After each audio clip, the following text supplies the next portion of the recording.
Hello. Good evening. How's everybody doing? Let me get set up over here. Oh, I forgot to put it on X. I don't really have followers on X, but might as well, because why not?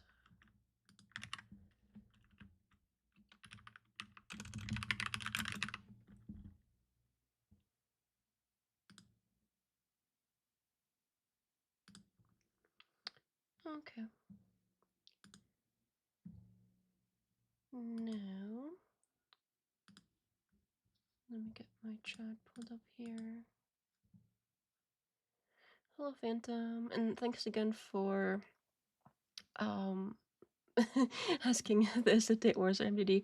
I don't know why the thumbnail was like the last thumbnail, because I made a thumbnail ahead of time and I thought I installed it properly. Well, installed, set it, applied it, whatever properly, but I don't know why it didn't save or something. But anyway, thank you for letting me know about that.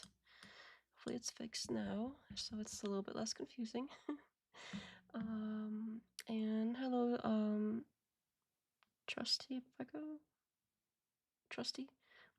I'm not sure how to say the last part. We'll go with Trusty. Nice to see you here. I don't think I've seen you here before, but welcome. Pull up this chat here. And of course, RN Pro, or I've never seen, yeah, it switched for some reason. Now it's the ats instead of the names, but now it's Ricknell, which is, that explains the RN Pro, that explains the R and the N. So I was always wondering about that, but that, I guess it stands for Ricknell. That is interesting. And what am I doing? Okay, get my notes. So I was watching the Modern Debates live. I caught most of them live. There were a few that I rewatched like the same day, usually most of them, as they were happening. And unfortunately, they had a message up on the videos before each debate started that they don't allow you to restream even with commentary, unfortunately. So I wasn't able to. It seemed like they didn't really want them out, but now that the event is over and most of them have been pushed out to the public, like you don't have to be members only to see them anymore. I think there's a few maybe that still are like that, but in either case, there were a few points or a few little like segments on each one that I thought were kind of funny. Let me start with, let me find my notes here. Where are my notes at? Where are my notes at? Okay. Oh, okay. Let's look at the JimBob one first. So, oh, let me try that again. Uh-oh. Let me share this. Let's go back a little bit. Okay, so this one still says members only, but we're not going to watch the whole thing. We're just going to get like a little bit of, like a small clip of it. I don't think that's a big deal. It's not like restreaming it. We're just taking a little clip. I think that should be okay. So this one was JimBob versus Planet Peterson, and it was, can naturalism explain reality better than theism? And this one was standard JimBobbing all over the place. Let me share. Oh, this one, okay. I don't know what I'm doing. What am I doing? There we go, that looks better, but why over here? Let's get you like this. Let's get you like so.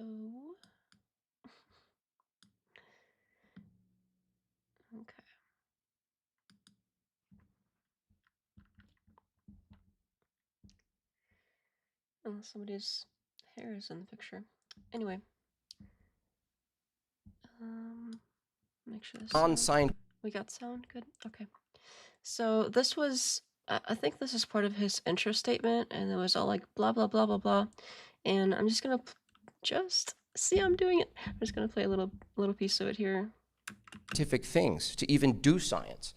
Everything he grants himself, meaning, information, mind, math, language, universals, particulars, laws of logic. What is the status of these things from a naturalistic worldview? Where do they exist? How do they exist? Why do they exist? He just grants himself and says, you can't talk about these things. This is about describing stuff. Sorry, describing things under your worldview is mere utterance. Mere utterance. So he has taken some of his justs, like JimBob is like known for spamming justs, like just actually doing quite a bit of work in his statements, because a lot of his arguments are like, oh well, that's just this, as if that's an argument. Like his argument is, oh, that's just something. Like somebody is going to be like, oh, apples are green or whatever. And he'll be like, oh, well, apples are just green. Like that's how his arguments go. That's like, I would say like a third of his arguments are like that. Like somebody will make a point and he'll be like, oh, well, somebody will be like, oh, well, X, Y, and Z. And he'll be like, well, that's just X, Y, and Z.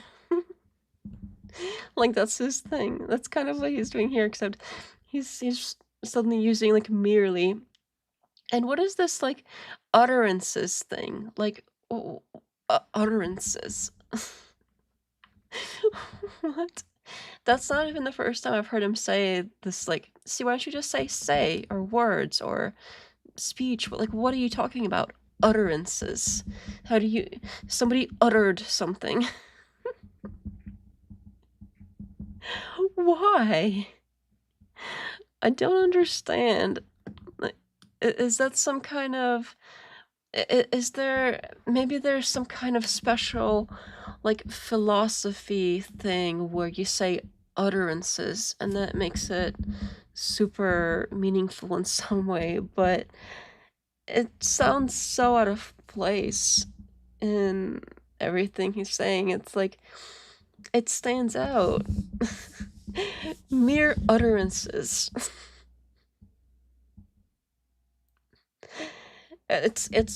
We're not done yet. We're not even done yet. It's just a way to dismiss. You got a just in there too. But yeah, the justs are just a way to dismiss indeed. Just. So yeah, it's been, some of them have been replaced by merely's, but you'll notice as it goes on, he will revert back to the just. And like, okay, I get it. Everybody says the words. Everybody does. I say the words all the time. I can't stop, especially recently. But if that's your argument, like... From an orifice that happens to be at the upper side of your body. Utterances from an orifice. Wow, you're so profound, JimBob. Mere utterances from an orifice on the upper side of the body. JimBob was really into uttering and orifices. I don't know why, but like the word orifices is so, I don't know, there's something icky about it.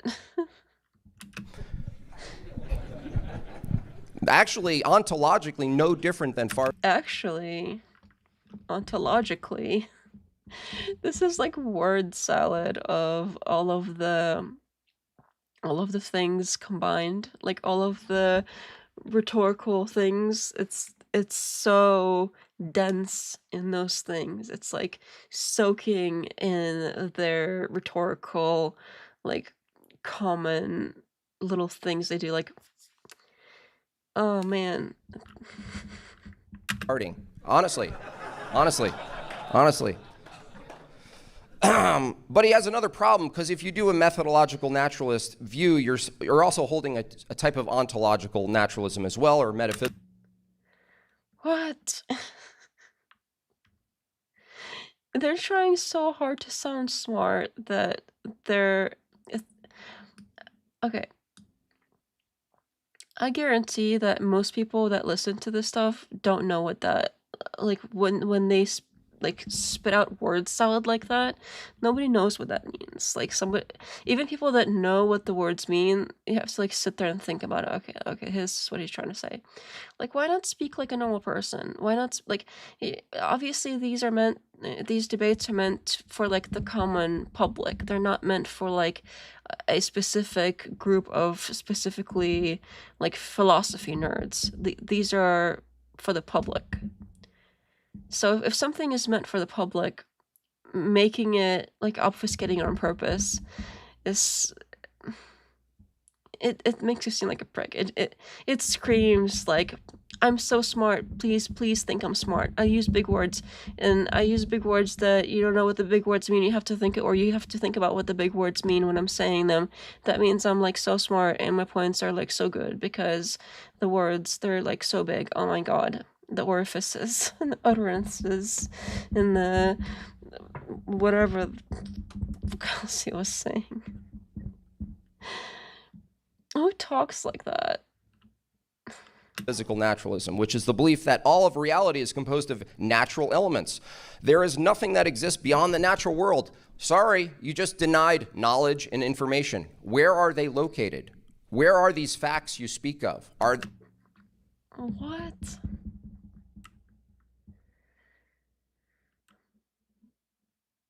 This kind of... These sort of arguments are... They seem like it's arguing for the sake of arguing. Like, you don't even know what you want to argue about, but you really want to argue, so you take like the most nitpickiest thing and take it all the way down to the very base of reality, so it's like so reality that it's basically nonsense. Like, I get like it's sort of like it's related to the topic, like, oh, can naturalism explain reality better than theism? But really, like, I don't know. Maybe because I'm biased against it or something, but he's making no sense whatsoever. But it could just be my uneducated peasant, stupid woman brain that I just don't get it. I'm too stupid. But it sounds like gibberish to me. And like throughout the debate, okay, I kind of understood what he was trying to say, because he kept, saying things for a while. So you get the gist of what he's trying to say eventually. But I feel like you could have been so much more like clear and direct with this point. But maybe if you don't really have a strong point, you're left saying stuff that sounds smart but doesn't really make sense. So I don't know. Can you hold them? Can you touch them? Can you smell them? Can you put them in your coffee? And what is this obsession? Like both him and I don't know if he's like copying Wilson, but both him and Landry Wilson have this obsession with saying like, oh well, if something isn't part of, if you can't like touch or see something, then it's not a thing, or it doesn't matter, or it doesn't exist. Like Wilson does the same exact thing with rights. You cannot. Sorry, but somehow like God is okay. I'm not the lack of consistency is so annoying with things like that, and the whole every time that they make this like point about, oh well, if you can't touch something, do, and everybody like all of the like clapping seals think that like, oh yeah, he's got him now. I just don't understand how that's like a gotcha. And they treat it as such a gotcha. Hello, guest services. Welcome back. Nice to see you. JimBob doesn't make a distinction between a symbol and a referent. A symbol is a signed word that represents an ideal object, while the referent is the actual object. I think that's there's a name for that. I don't remember what the name for that is, but there's a name for that. What is the name for that? It's like one of those logical fallacy things. I forgot the name for it though. I'm pretty sure that there's something it's called that. Is it equivocation? No, it's more specific than that, because it's not about the word being used the same way. It's specifically, yeah. There's something for that. If somebody remembers what that is, let me know, because I'm like dying, because I'm like not remembering it, and it was somewhat recent that I learned that there was a name for that too. So I'm like, oh damn it! I really wish I remembered. So if anyone remembers the what guest services was saying there, the whole like not making a distinction between a symbol and a referent, that's like the actual object versus something refers to it. There's a word for it. Oh, okay. I'll give up. I give up. We're gonna move on. That's so annoying because of a reification fallacy. Maybe I don't remember exactly what it's called, so you could be right. I give up. I'm gonna have to look into it again. But I hate it when I learn something and then I forget about it when it comes time to use it. I find that so frustrating. Later, JimBob demands that Peterson metaphysically ground facts. He thinks that symbols need to exist in Plato's realm of forms. And a laughing emoji from guest services there. Phantom says, well, he's trying to present a strawman of physicalism and saying it doesn't work because there are things that are difficult to reduce to physical. In his own worldview, physicalism is false, so he doesn't have that problem. And you're the one that suggests the reification fallacy. Reification fallacy is logical error where an abstraction is treated as if it were a concrete real event or a physical entity within. Yeah, that sounds right. Yeah, that sounds like the same thing that Yasser was saying above. But let me know if I'm off target there. But it sounded just like that to me. But yeah, that's sounding right. Somehow I'm not remembering the word, but I believe you. That looks like it's right. I hate it when I forget words, but I think you have to use a word several times in order to really like grasp it. If it's like new words, especially as an adult. Okay. Well, we're not gonna watch the whole thing. I just wanna get this little intro here because the justs and everything is so.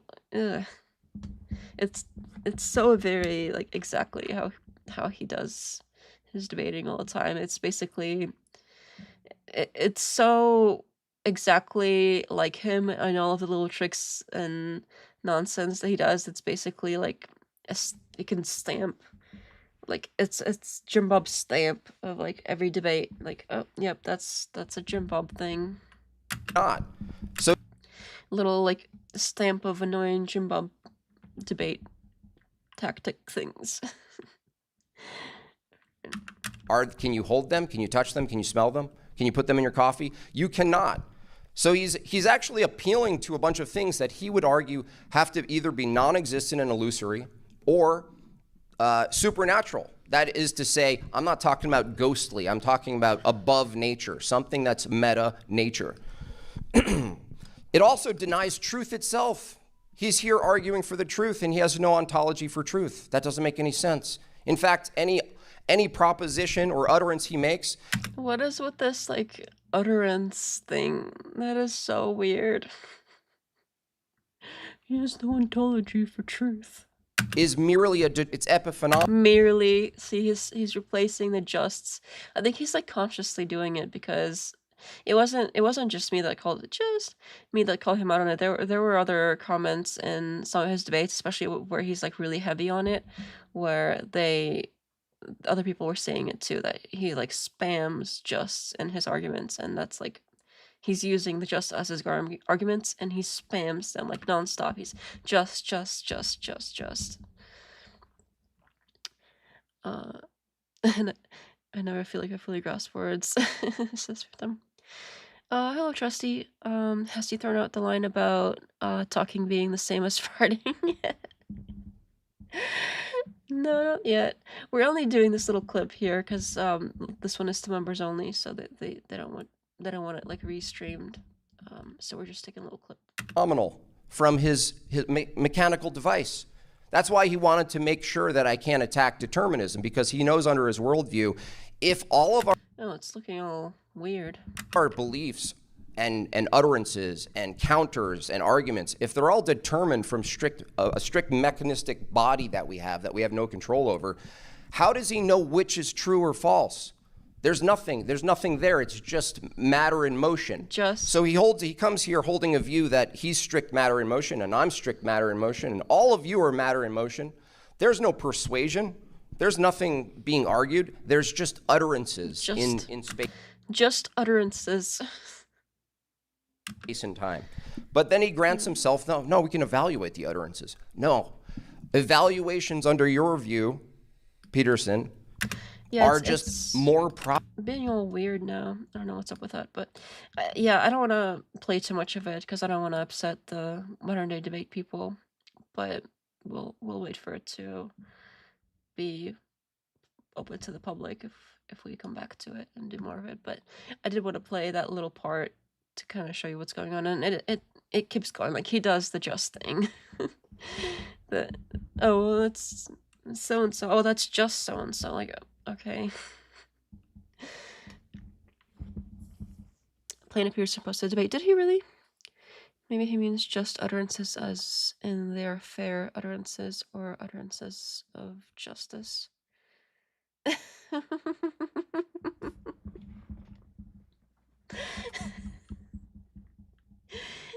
Like, no.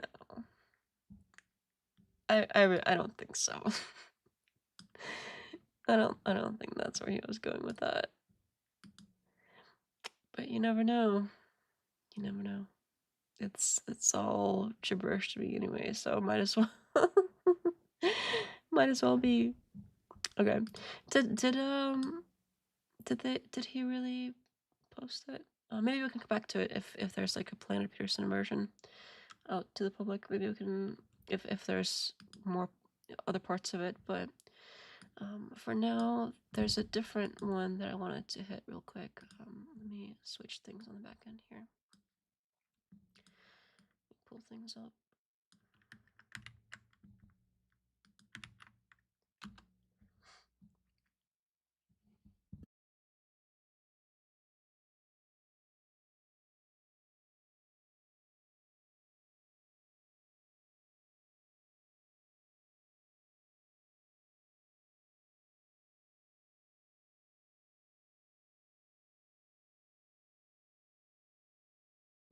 We'll just do a little clip of this one too, because it looks like this one is also still members only. I thought they would be.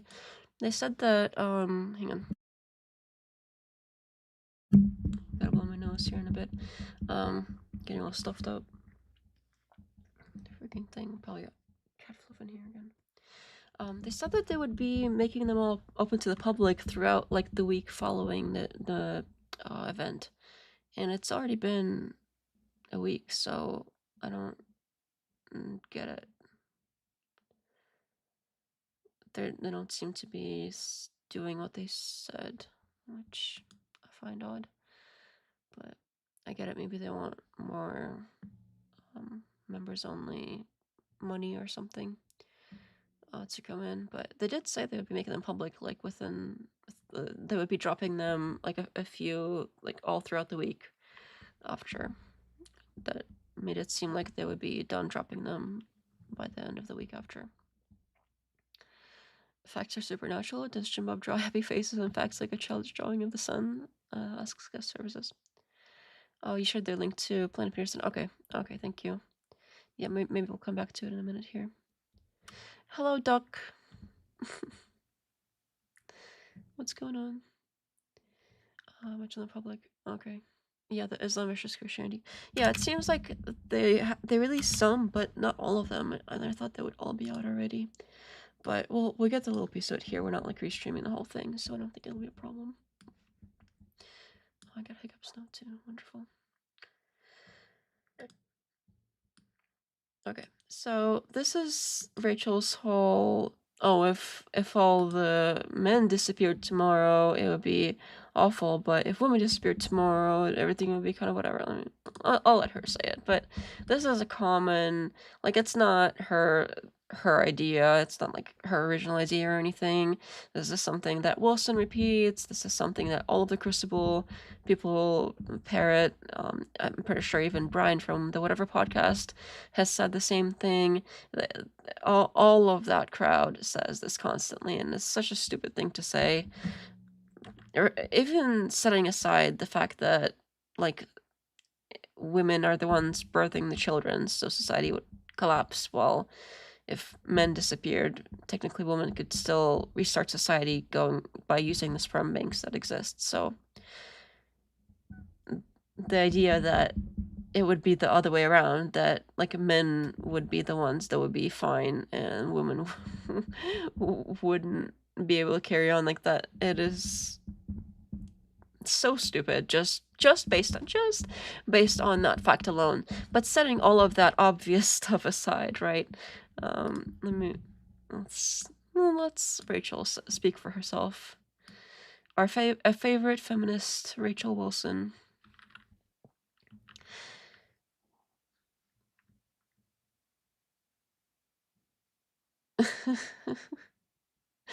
Doug says if men didn't have legs, we'd crawl on our balls. All right, let's let her speak here for a minute. We're not playing the whole thing, just a little clip. I don't think they'll mind. Granted, it doesn't matter, because what I'm saying is... she won't admit it. She won't admit that women are able to do the job. She's saying women are incapable of doing. Maybe some women are. It has no bearing. Because here's the question, Craig. Here's the question. Can women as a whole keep the infrastructure that maintains this modern world going without men? Yeah.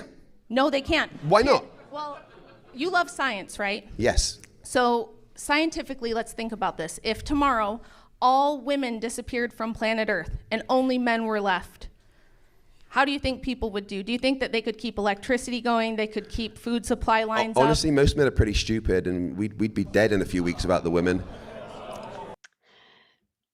I wouldn't go as far as like most men are stupid or anything, but I think it's probably true that everybody would be dead within a few weeks without the women. Setting aside the fact that the whole like society can't go on anymore, so what's the point of living, and people not wanting to go on because what's the point of living? Setting that whole thing aside, would men be okay? Would they keep electricity going? Yeah. So men can't even find their own keys, their own wallet, their own phone. Like, women have this thing that I don't know if anybody's married or has ever like lived with a partner, and it's always the woman that knows where everything is. Men are completely lost. They somehow are constantly losing things, and they can't seem to find them.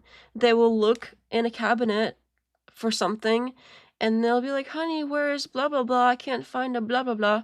And then she will look in the same place and pull it out and be like, here you go. Here it is. Here it is right here. Like, what are you talking about? It was right there the whole time. Like, they'll be looking right at stuff and not see it somehow. Like, men don't, they can't function without women. I don't know how they do. They're always losing stuff. They're completely lost. Like, how would they keep electricity going? Say a man is say the women disappeared, right? So the families are all obviously missing the wives, and say this manager who's got a wife and kids, well, the wife has disappeared now. Well, there's an emergency at the power plant. He's got to get to work, but I mean, he can't find his keys. What is he gonna do? And then he's got the kids to look out for, and then like, what are the kids gonna wear? He's gonna I mean, we've seen the tropes and the posts and everything, and I'm sure there are exceptions of men that can find things, and perfectly good like single dads out there that make it happen. But for the most part, especially married men, they're like helpless without the wife. They don't know. Some of them don't even like know where, like, which school their kids go to. There's a there's some popular like TikToks out there where people do like a man on the street thing, and they try to ask the dads questions about their kids, and they don't know anything, like what school they go to, the doctor, any teachers, and then they ask the mom, and she'll know like everything that's going on. So what is he gonna do with the kids? He's gonna have to find a babysitter. He can't bring them to the power plant, like it could be dangerous there, and he doesn't have his keys still, and like maybe his phone is dead. Oh, he's got to find the charger now. Where's he gonna find the charger? He's gonna spend the whole day looking for things in the house. Of course, I mean, it's always like, oh honey, where's this screwdriver or whatever. It's I don't know, men are constantly losing stuff, so the fact that if all the women disappeared they would be fine all of a sudden, I'm not buying it. It would be so lost. And like, who's gonna watch the kids? Who's gonna watch them? He's gonna have to call a babysitter. Does he even know the babysitter's number? If he finds his phone. And the babysitters are usually female, so he's gonna have to find a male babysitter somewhere, while everybody is also trying to find a male babysitter somewhere, because everybody suddenly lost a wife. That will be completely screwed. Like, I don't understand how she thinks that that's gonna work out for men somehow better than the women. And I mean, I already mentioned the whole, like, obviously society would fall apart due to not being able to reproduce. So let me catch up on chat here.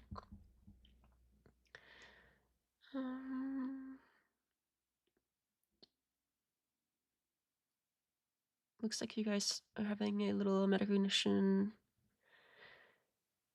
talking about the verification fallacy above too. Let's see here. I don't see anything that's for me there, but you guys seem like you're having an interesting conversation there. All right. Let's see. Unless I wanted to cover here. Yeah, I mean, she kind of goes on about the same thing. It doesn't really... I don't know if there's anything else to the clip, really.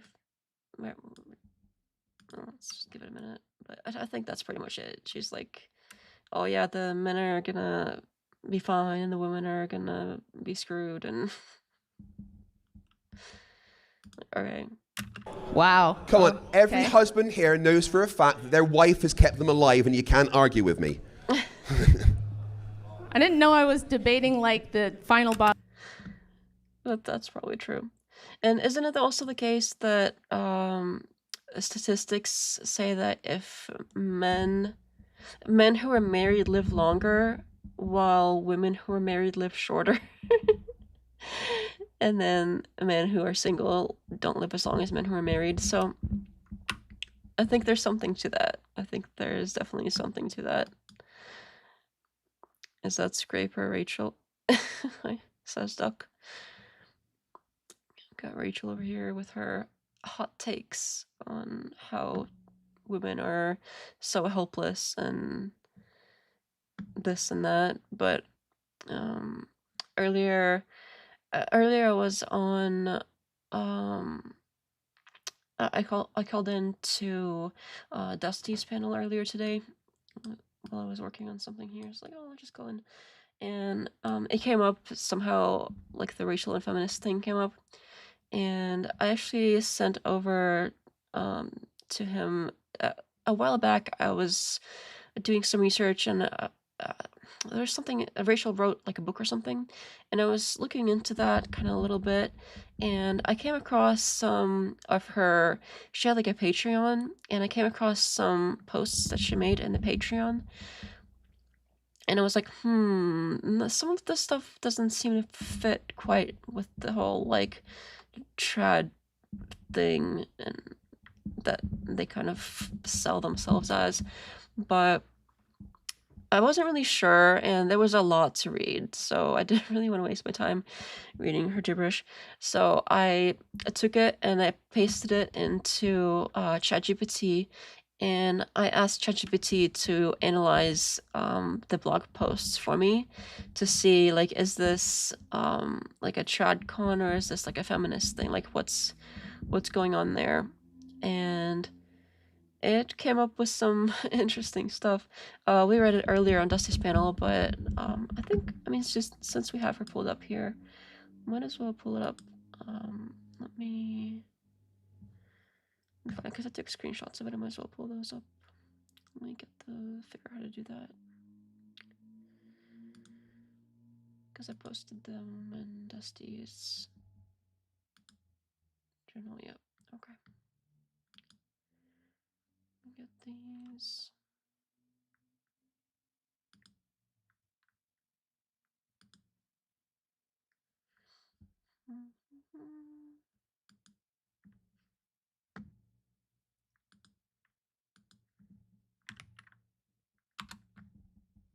And let me get these open in the browser so they're easier to view.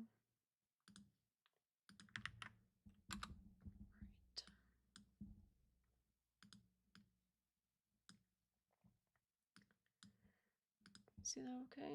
Oh, it's a little off because it's like cropped at the top, but basically the top here says they're just headings. You're missing the heading there. It says strong woman, not just feminist ? So you're just missing a heading there.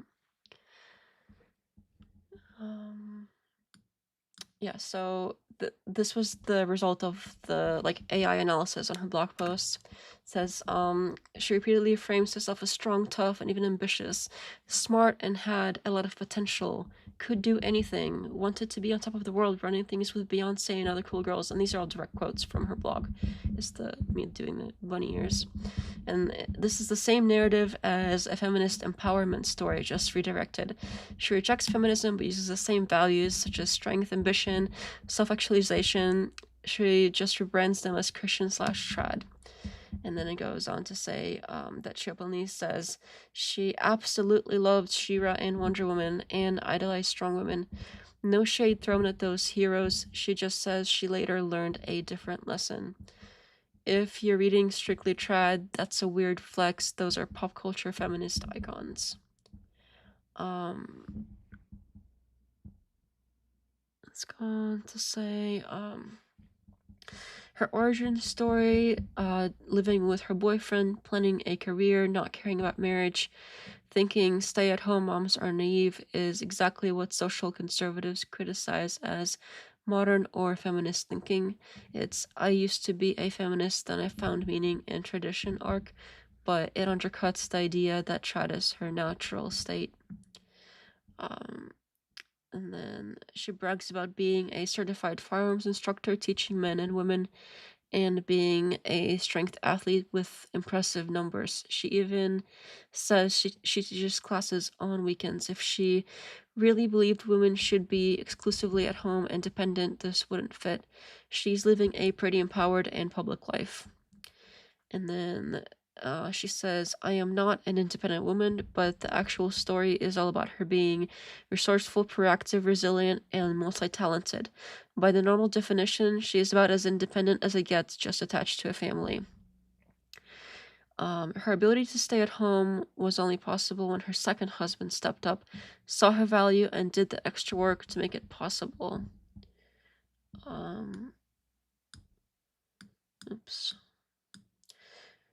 It's framed as him honoring her and not just her submitting to him. That is more egalitarian. I can't say that word. That is more egalitarian than trad. She says she doesn't teach her girls that sexual attention is their power, but she does teach them to be strong, capable, and that their strength inspires men to do great things. That's not really a rejection of female power, it's just reframing it. She's about to become a published author, so this was before the blog posts were before she actually published her book. So she became a published author and is creating online content about her views. She's doing all of these like debates. She's got her public like social media things that she's trying to promote and grow. For someone who preaches anti-feminist, anti-career, anti-independence messaging, this is pretty public, ambitious, and self-promoting. A few more here. The whole post is one big "I'm not like those other women" message. She even laughs at people who don't get her, and frames her life as rare slash superior. That is the same basic vibe as the girl boss types, just with a trad angle. And then she says feminism is all about power and blames the culture for telling her to be strong slash independent. But amidst her own mother and the women around her repeated those messages, it's not clear where the line is between feminist propaganda and just women encouraging other women to succeed. Bottom line, she is anti-feminist in rhetoric, but lives out a lot of the feminist-adjacent outcomes. Empowered, accomplished, strong, and proactive, just through the family faith instead of a cubicle. The only thing she really ditches is the career as identity part. Everything else is just new paint on the same car, says ChatGPT.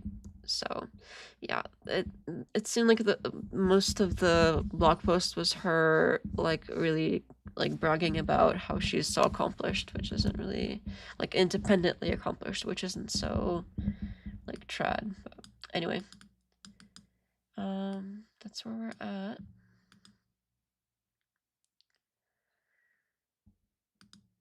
Oh, hello, Steelman. How's it going? Welcome back. Nice to see you. And we have some disagreement about metaphysicalness or abstractness. But yep, welcome back, Steelman. And alright, let me look up my notes. I think that's all of the really notes I had, but let me look at those debates again and see. The other thing that I found, oh, there's a cat hair in here. I hate it when that happens. I can like feel it tickling the tip of my nose. Ugh. That's the worst. We gotta get to 10k so I can do the like no mask thing. That would be so nice. So yeah, share the channel so we can grow the subs to 10k, and then we can do mask free. Oh, that'd be so great. But I gotta have a goal or something for it, otherwise it seems like a waste to have done it this whole time. And it's gotta be like really ambitious, but not like unattainable. At first, it's like, oh, we'll do 100k, but like that was way too ambitious for me. Like, there's no way I'll ever get 100k. But I think 10k is like extremely, extremely ambitious, but possible. So, yeah. Share the stream, do all the liking and all of the YouTube things that YouTube likes, and all that fun stuff. So, that is your friendly reminder to do that, because that would be so great to not have the mask thing anymore. But let me pull up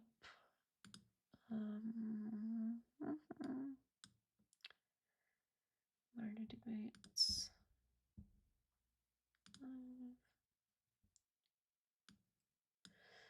So they had a new one here. Let's go back, because it's actually like scheduled some ahead of time. So they had this Christianity. See, like these are all members only still. Am I tripping? I thought these were all. Maybe I need to like refresh or something. Maybe it won't say that anymore. Nope, it still says that. I don't get it. It seems like most of them still are. Looks like all of them still are to me. I don't understand why. Even this one. I thought that these would be released already. So I don't understand why it says members only on mine still. Like even this one, I thought this one was out, the Muslim versus Christian. Or did they like release them as videos or something? No? I don't get it. I don't understand. Okay, that is really tripping me up. Let me check another browser or something. Maybe it's just cached for some reason. Yeah, I'm still seeing members only for everything. I thought they would be making them public, and it's all of them are still members only. Has anyone seen any that weren't members only anymore from their like convention?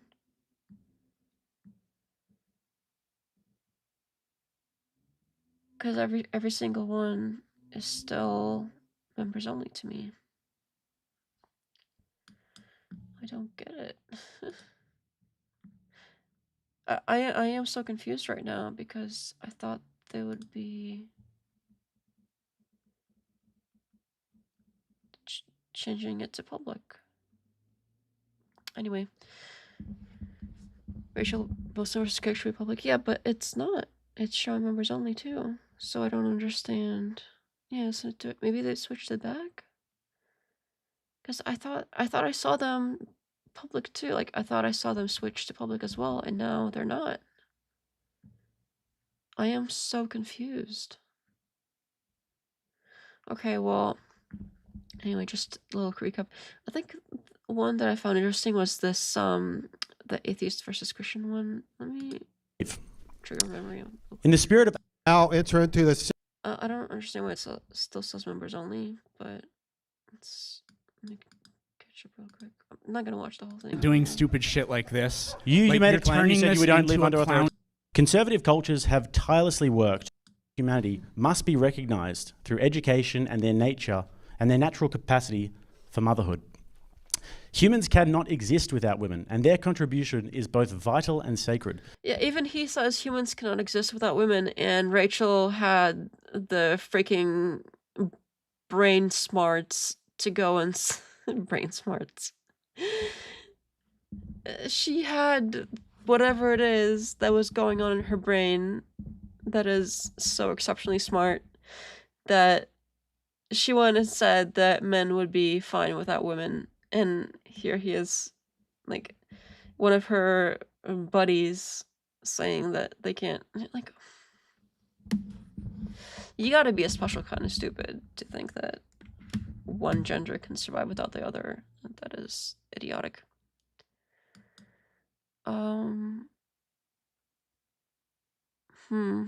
You're saying that they aren't members only on YouTube? It looks like a glitch. They're public.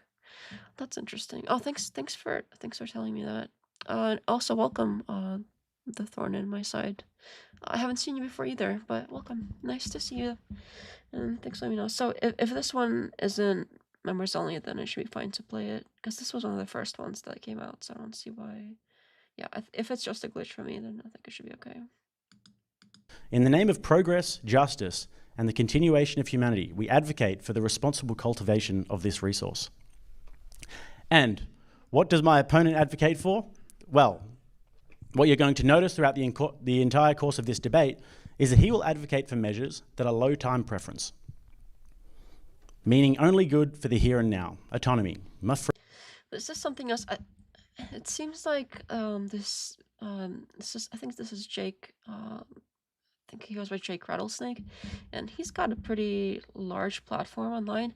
But oddly enough, he's like attached himself to Andrew Wilson as well, and he's been doing these debates lately here and there, and he's basically parroting everything Wilson says. It's uncanny. There are so many like Andrew Wilson clones popping up. Like we've got JimBob, we've got this guy, and we've got Rob Norris trying to be one. We've got a bunch of smaller ones too. We've got so many little like Andrew Wilson wannabe clones popping up everywhere. But this is one of the big, like, he's got a very large platform, and it's weird that he thinks that this is like he needs this or needs to be like that, or maybe he really got convinced that those views are like valid or smart or whatever. Maybe he really did get convinced that Andrew Wilson has all these great ideas or something. Rickno says, yes, I now remember the ones I see are Rachel and Craig, JimBob Peterson, Apostate versus Javon McJones versus Junior, Wilson versus Hakikoto. I can never say his name. Hakikoto. Pikachu. I give up. JimBob and Peterson. Apostate versus Mike Jones. Who's Mike Jones? Oh. Is this one of them? I thought this would be one of them because it's one of the first ones. Not seeing it in your list. Okay. Well, we're not gonna play the whole thing. Just a little bit, just to see, basically, a lot of his arguments are straight from Wilson, and it seems like they tend to argue, like make the same points during the same time periods. Like Wilson used to have like the same points that he would bring up in every debate or interaction. Like he would go on the whatever podcast and bring up the same points like night after night after night after night, or he'll go like in one debate after another debate like with unrelated people, and he would bring up the same exact points. And then if some of them would shift over time, like he used to do like, oh well, you know, he still does these, like he doesn't like abandon points, but he tends to like focus on different things, if that makes sense. Like he would do this whole like, oh well, you can't touch rights and women have to beg men for rights, and then he started shifting it a little bit towards like, oh well, it's just preference. Oh, just preference. Your worldview is subjective, so it's just preference. Anything subjective is just preference, therefore it doesn't mean anything, and it can change and this and this and that, even though it's just your preference to believe in God. Like he literally just preferred to choose a religion that he wasn't like born into or anything, and he just had the preference to start attending the church for that specific religion and religious sect and start like following it. He chose to follow his preference to do that. Like he had a preference for it. He preferred it over the others because it aligned with his values, and he went with that preference. That's not any different. So sure, like if you take everything to the very, very, very, very core, everything is technically preference because people do what they prefer to do. Obviously, if you didn't prefer to do it, you wouldn't do it. Like, even if you're being forced into something, like if somebody holds a gun to your head and they're like, you know, eat this banana or else I'll, you know, off you. It's your preference to live, so you eat the banana. It's still your preference to do that. If you preferred to not do that, you would let them, you know, off you. Does that make sense? So, god damn, this thing is so annoying. So it seems like his whole, like, oh, it's just preference, it's just preference. It's supposed to make it, like, the just is doing a lot of work there. Again, like, sure, it's preference, everything, if you get right to the what am I saying? If you get right to the very base level of everything, sure, things are preference, but saying it's just preference, like the just is doing so much work there. And like this Jake here is parroting the same exact point that Wilson has been making the past like several weeks. He has been harping on this whole, oh, it's preference thing. Like he's touched upon it before too, but he's really hitting this whole like, oh, it's just your preference thing. Like he's been hitting that really hard as if, and sometimes he'll say different things too. Like sometimes it will be, oh, well, that's just preference. So if my thing is also subjective and your thing is subjective, then if we're both subjective, then therefore force doctrine. Therefore we fight it out. Like, what are you talking about? That's so stupid. So sometimes he will like agree that his thing is also subjective, but other times he will put himself above it and he'll say that no, God is objective, that this is the only thing that can possibly be objective, which makes no sense whatsoever. But he'll say, well, that's subjective, but everything else is subjective. So make it make sense, please, because it doesn't make sense. And so a lot of this was, if I remember correctly, it's been a while since I've seen this now.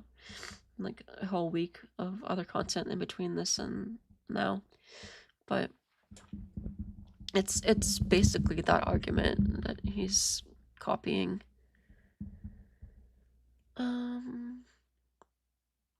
Hello, the Steelman with little trophies again. Hello, Brendan. Nice to see you again. Brendan says rehearsed script. Sorry, talk too much. Need a drink of water here in a minute. Guest says, did you hear about Christian apologist David Wood's recent confession? You may not want to read it aloud because of TOS. Oh. Heard about it, haven't seen it for myself. That sounds interesting. Let me look it up, and if there's like naughty words, I won't read it. Like, I won't read those parts, but that's interesting. I need to cam off for a minute so I can drink some water. And see how nice it would be if we had the 10K subs and I didn't have to cam off just to drink a little bit of water. That would be so nice. But let me switch you off here for a minute.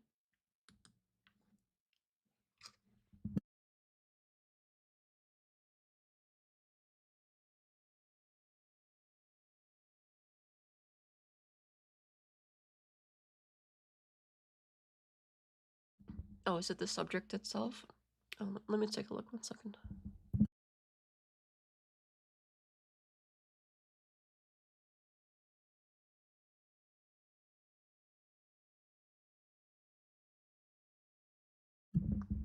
Hopefully I'm not getting sick or anything. My throat is like suddenly really scratchy and dry. David Wood, his name sounds familiar. I'm not sure who. He sounds really familiar. Let me look up real quick.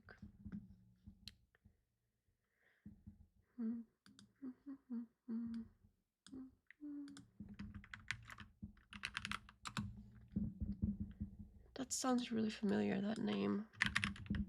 Oops.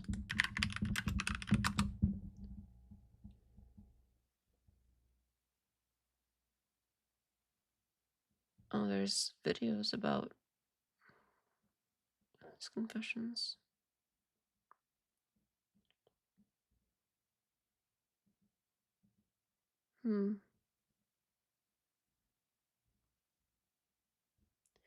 Yeah, I think I've seen him before. Looks like he had a debate with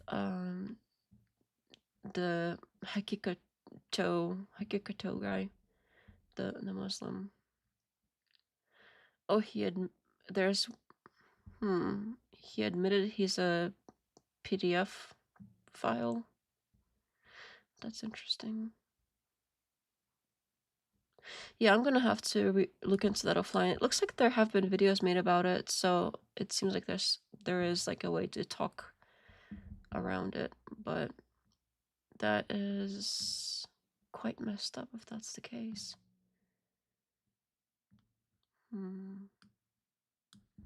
That's interesting. Ricknell says, I still think you need one of those Hydro packs that usually go in the backpack that have a straw that goes directly to your mouth. That's a great idea. But yeah, I mean, if I needed to drink water like constantly, I should probably get something like that. But I think if I take a sip like here and there, it's fine to just switch it off for a minute. Because I feel like it would get like there's already so much going on here. It might be kind of in the way. But I think I know what you're talking about. It's like a little backpack, and there's like a long straw that's flexible that goes up. I think I know what you mean. Brandon says you should listen to Lance Bush sometime. He touches on a lot of this metaethical, just your preference stuff. He's a PhD, and metaethics is his main focus. Oh, and Phantom says, I'm assuming this is about David Wood. He's a sociopath that turned Christian apologist. I think Lance Bush. That sounds familiar. I think I've seen some of his stuff. Yeah, I think Lance is the guy that this is the guy that why is it like switching off? hit, like, if you mouse over on it, it switches away from the thumbnail, so I can't, like, point to one. But this is the same guy that I referenced in one of my clips where he was, he's the one that said it called it, like, misleading modifiers. I'm sure it's not, like, his word, but I haven't heard that term before for that, like, thing, the justs and the actuallys. In certain contexts, I think he was analyzing, like, with one of the people that Andrew Wilson debated on the Whatever podcast, one of the blonde, like, they don't give them names, which is really annoying. They call it, like, they, them, feminist, vegan, or something, the blonde one. And it was him and her analyzing the debate that she had with Wilson, and that's where he happened to bring up the whole his use of actually in that context, and there's a specific context it was used in that he said it was a misleading modifier, an example of misleading modifiers. And I was like, oh, hey, wait a minute, that's a great thing that goes with my justs thing that I remembered about JimBob. And that sort of triggered my whole, like, just and actually thing, because before I thought it was like the video was going to be basically JimBob spamming the word just, like, over and over again. But then it turned to this whole, like, misleading modifiers with him bringing up the, like, well, actuallys too, and how they, oops, I didn't mean to hit you, and how it's, like, two sides of the same. That was interesting. But yeah, I think I've seen a few things of his.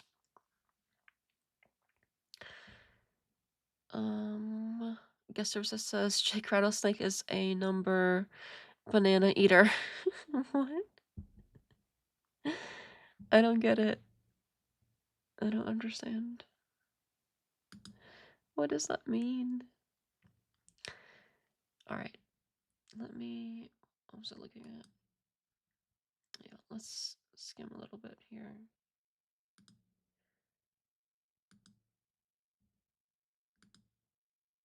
Freedom, my rights at the expense of future generations.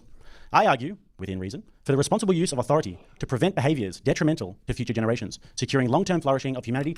What is this whole rights? Like, rights are important. Treating it, and this is another thing that he copied from Wilson, I'm pretty sure, because he, like, him and all of his little clones, they have this thing where they take something that's like a normal, pretty important thing, like rights, and they minimize it, and sometimes they'll say, like, oh, it's just this, it's just that, but instead of saying the word just, they'll be like, oh, they'll minimize it, and this, like, saying, oh, my rights, like, oh, my rights, like, sounding stupid about it, and they'll say it in this, like, oh, I'm so stupid tone, and that's basically another way of saying just, but extra quirky. This is like this quirky, like, oh, move this and move that, and they do this thing where they're like they're supposedly like mimicking the opponents, but giving them this, like, stupid sounding tone.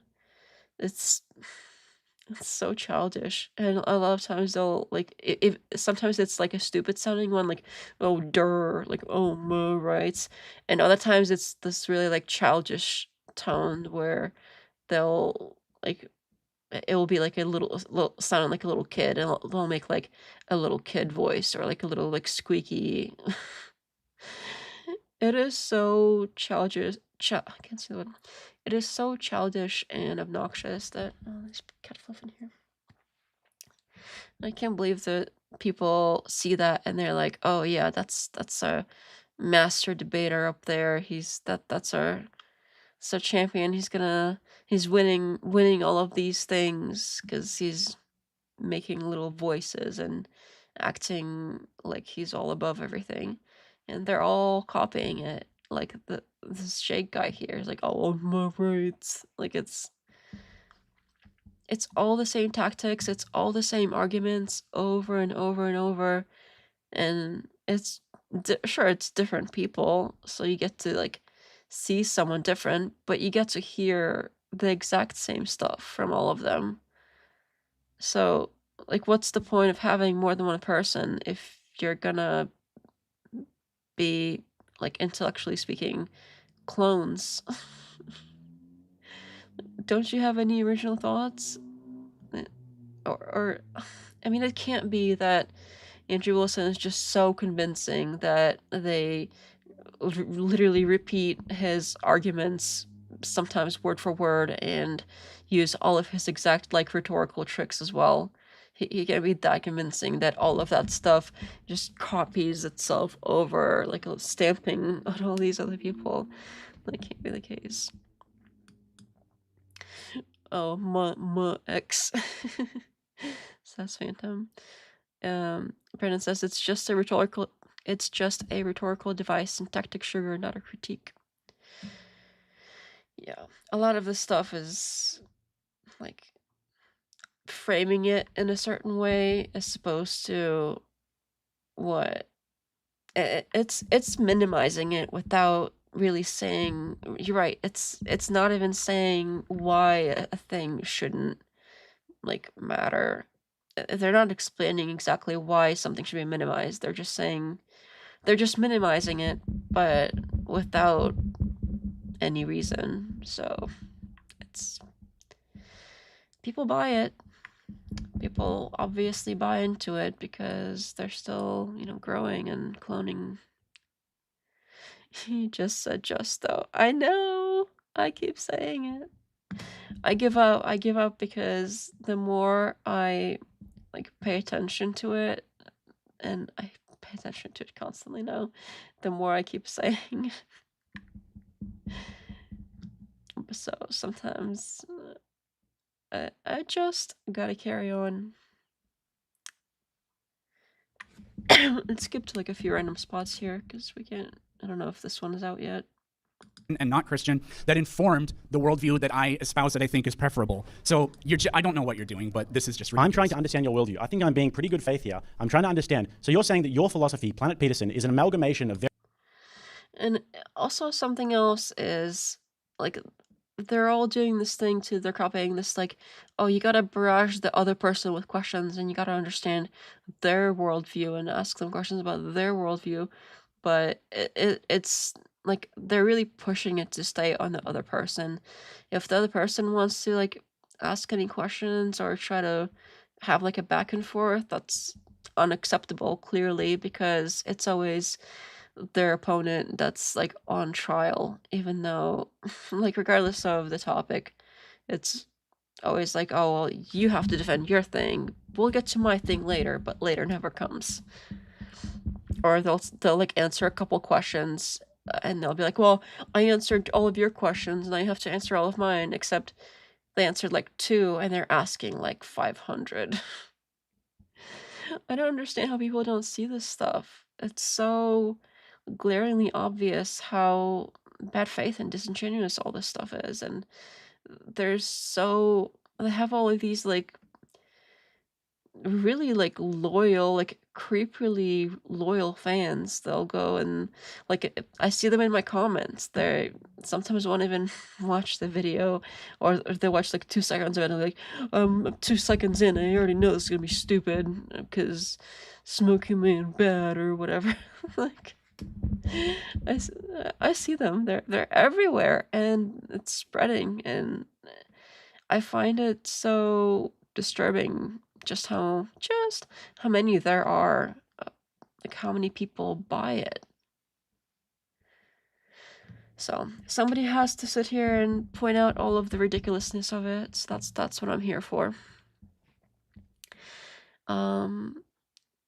Thorn says they are like bullies in a lunchroom. They act like they want to know what you're having for lunch, but then they stole your lunchbox and are what you're having for lunch, but then they stole your lunchbox and are laughing and stomping on each thing they think you have.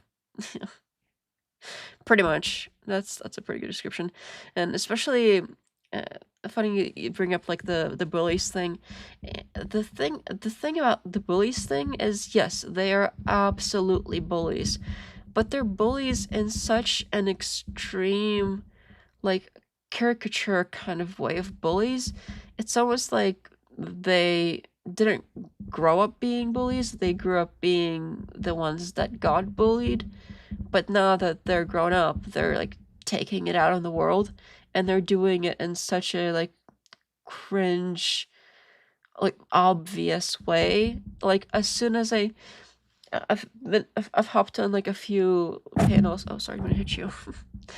I've hopped on a few panels where, like, for instance, Andrew Wilson was, and as soon as he heard like that I had a female voice, he started coming out with like the name calling. Oh, you're just a stupid B word, you know, and like constantly, like especially for women, he'll do it to men too, but especially if he's like talking to a woman or like a woman is around, he will go out of his way to call them names and call them like lower them, call them stupid in all kinds of ways, literally call them like stupid B words for no good reason, like just out of nowhere, and it's very obvious like bully behavior, but it's almost to this like level of like going like so far, like really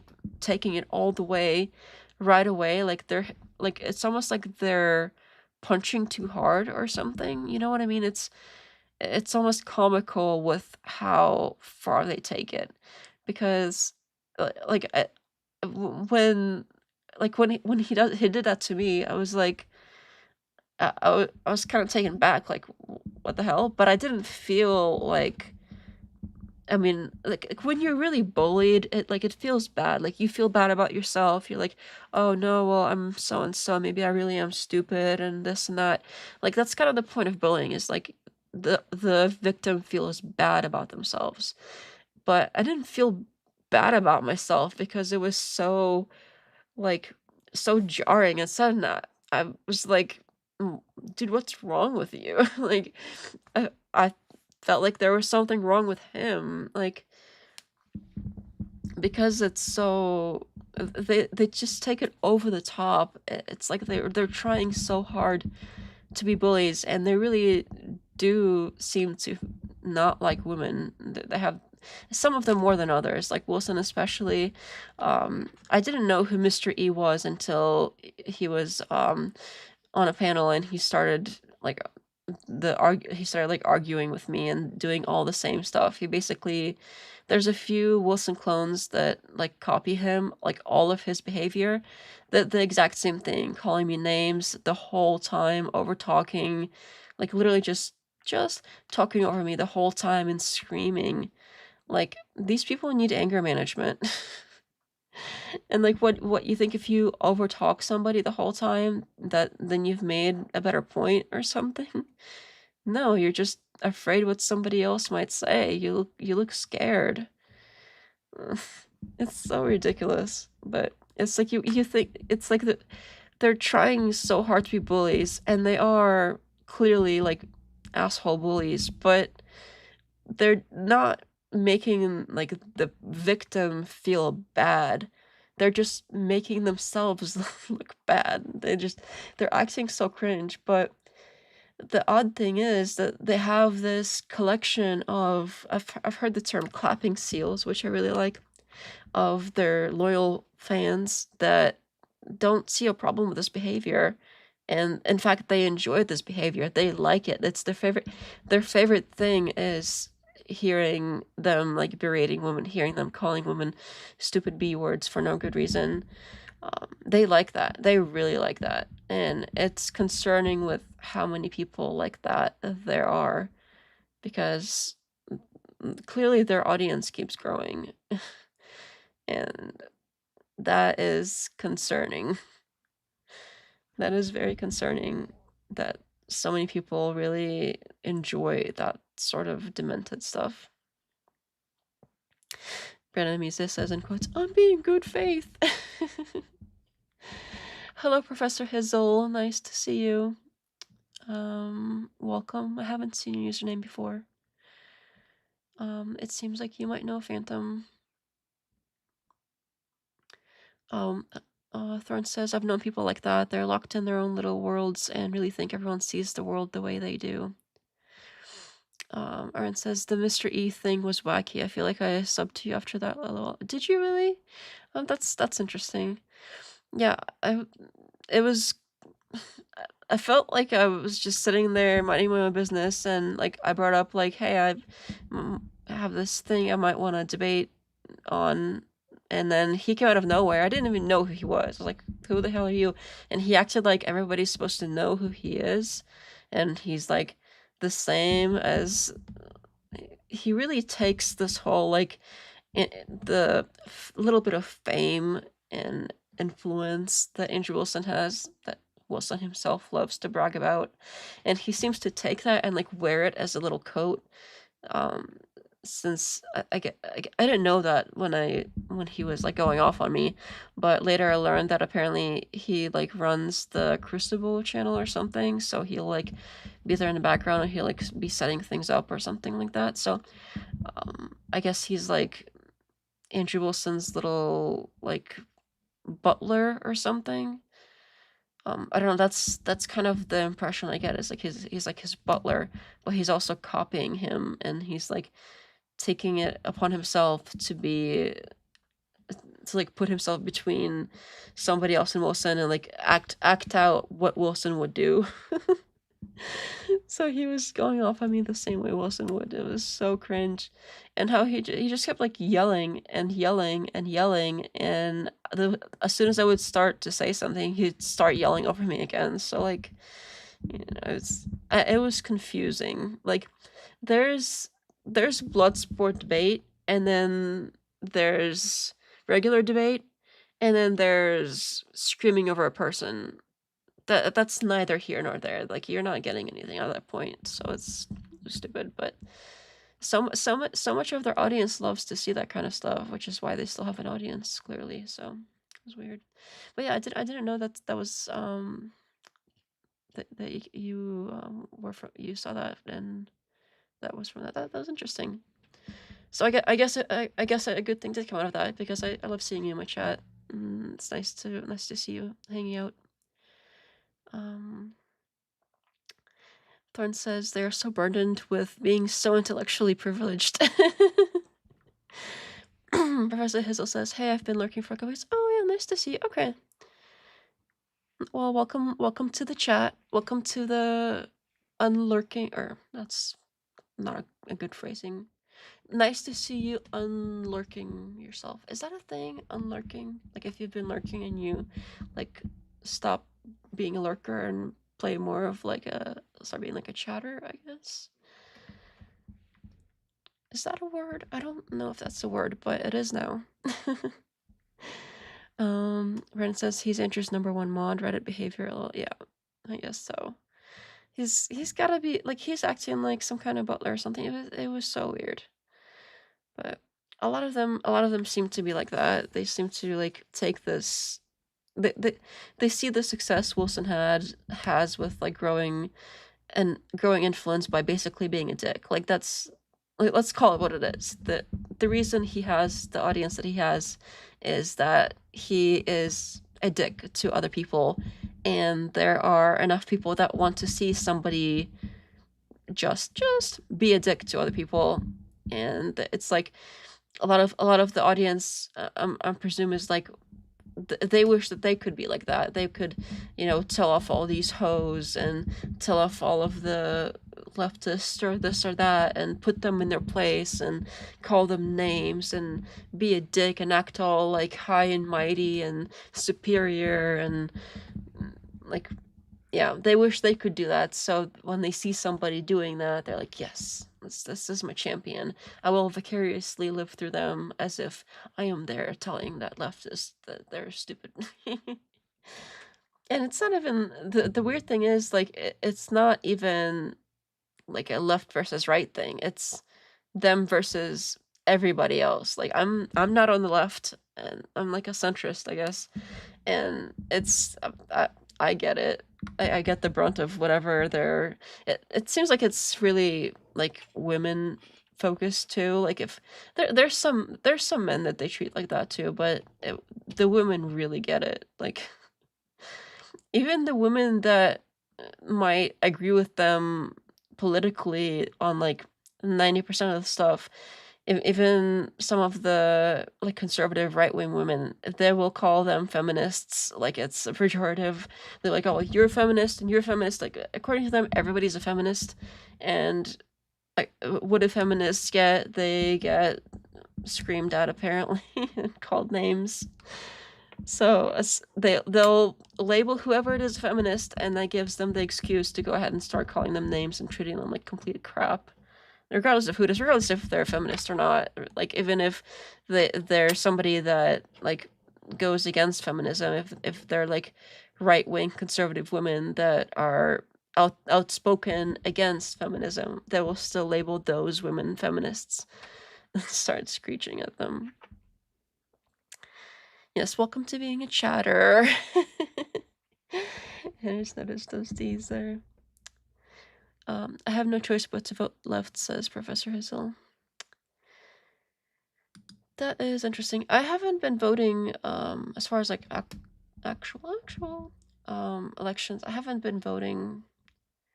I think I voted for Gary Johnson, and that was it. I think that's the only. Well, no, I also voted for what's her name, the other libertarian candidate. What's her name? I haven't been a fan of the choices for libertarian like presidential candidate the past few years, but it is what it is. I didn't even vote for Chase. I didn't. I couldn't do it. But I voted for Jurgensen. That was her name, Jurgensen, and then I voted for Gary Johnson. But besides that, I haven't voted at all. The options are not great. It's like I think was it South Park that had I don't know, we're still looking at Jake here. Was it South Park that had the whole thing is like, do you want a turd sandwich or is it a douche? It was a douche something. Was it a douche nozzle or that doesn't make sense. Was it a douche nozzle? It was a douche something and a turd sandwich. Like, do you want the douche or do you want the turd sandwich? that pretty much perfectly describes how I feel about politics. Is do you want garbage or do you want garbage? Do you want people that will infringe on your rights in one way, or do you want people that will infringe on your rights in other ways? And a lot of times it's all the same thing anyway. Do you want people that infringe on your rights in this way, or do you want people that will infringe on your right in the same way but call it something else? Slowly but surely we get less and less and less and less rights while the government grows bigger and bigger and bigger and takes more and more and more of our money and everything else. So regardless of who's in power, it happens regardless of if it's Democrats or if it's Republicans. The same direction. We're going the same exact direction. And it's not a good one, unfortunately. Let's see, what time is it? It's about 10 now. Yeah. I didn't have a whole lot besides just kind of just hopping on, and I wanted oops. I shouldn't play with that. I wanted to come on and give some thoughts. I thought about doing it like right during the modern day debate thing, but I don't know, it seemed like they didn't want people like showing their debates or whatever, so I waited until they were public. And yeah, and then I had that like dating date war thing, panel thing, so then I had that, and then I was like, okay, well now I think it's been long enough, so I basically just wanted to put my thoughts out there before I completely forgot what my thoughts were about the modern debates. Oh, real quick, the other one was that I had a few thoughts on was the one that a few of them. So the one that Andrew Wilson did with Mr. Pikachu, Sorry, I shouldn't be rude like that. Daniel Hakikat. You know what? I don't care if I'm rude to him. He thinks that like children can consent and should be married. That's disturbing. I find that disturbing. So, screw it. I'll call him Pikachu, and I don't care if it's disrespectful. Like he has lost my respect because he is very adamant about the whole child thing. It's super creepy. Actually, there was when I searched for David Wood, damn it, fluff. I scrolled by and I thought I saw Pikachu did a thing on it. Yeah, look. Oh no, they did a debate. Okay, it looks like they did a debate 3 months ago, but I thought I saw something. Yeah, here. David Wood admits. Yeah, this is the one. This is the title I read, and that's look. He has a show, the Pikachu show. He has the Pikachu show, and it's him, and he's like, he's like criticizing that David Wood admitted the PDF thing. The balls on this guy. Like, who are you? This is pot calling kettle black. Like, who are you to freaking speak on this? You think it's fine for 9-year-olds to get... Who the hell are you to speak? Like, acting like, oh man. Let me show you what I'm looking at. This guy, literally, out here. Oh, I can't mouse over it, but you see this one in the middle? David Wood admits.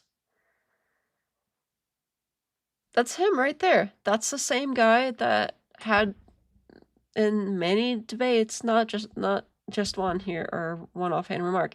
In many debates, he has defended that. So now acting like he's gonna be all like acting all high and mighty, like he's better than this guy, talking about like, oh, this horrible person, as if he's not advocating for the same kind of thing. Oh man. Rickno says, yeah, the views on both sides of these Christianity versus Islam debates weren't great at all. Yeah, and the thing about this one was Andrew's whole argument was that Muslims marry their cousins and incest bad. Like, okay, yeah, it's bad, but do you have anything else? Because it seemed like a lot of his stuff, and then he went on about IQ. So he was like, because you marry your cousins, you have lower IQ. Okay. And the other thing about IQ is, I don't know how reliable it is to measure IQ between different, like, cultures, because I think I read something briefly a while back about how IQ tests are meant for, like, us here in the West, and it's possible that people might think, like, in different ways, or that, like, testing everybody in the same standard way may not be accurate. So it doesn't necessarily mean that somebody's, like, less smart just because they get, like, lower IQ test score if they're from a different culture. So I remember reading something like that. So I don't even know if the whole lower IQ, like, means they're actually dumber or anything, which is kind of a wild thing to say. But he also, like, some of the pushback was like, well, black people also have lower IQ, so, like, that's such an unhinged thing to say. Just so he associated with religion, but, like, there's also the race thing. So what are you saying, Andrew? Like, that's messed up. Treating it like it's this big win, and he didn't really have anything else. Like it's like he had nothing. Phantom said, yeah, that's why I called him a sociopath. And IQ testing is recognized to be, was it Pikachu or yeah. And IQ testing is recognized to be flawed. Yeah, I definitely remember reading something about that.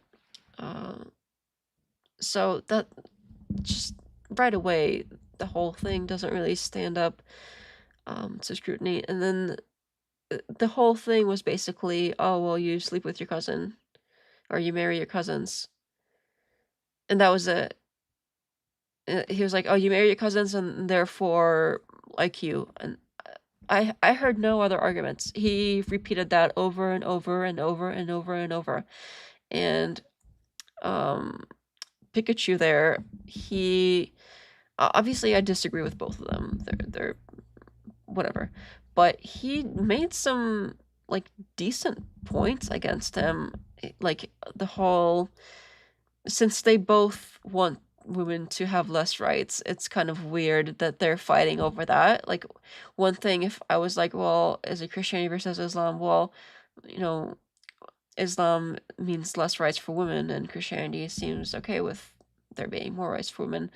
So that's like a good thing, right? But no, they couldn't argue that because he clearly wants less rights for women also. So a lot of the points, let me pull up the little chart that Pikachu pulled up. Let me see if I can get to it here. Yeah, he had like a little chart. Yeah. Yeah, I think here. He's fine with abolishing slavery, rejecting monarchy, ending blasphemy, and adultery punishments.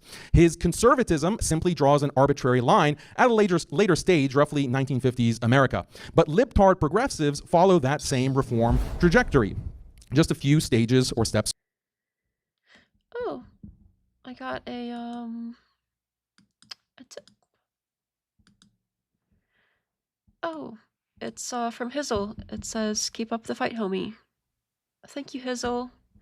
I appreciate the tip. Thank you so much. That is so nice. And it's elite.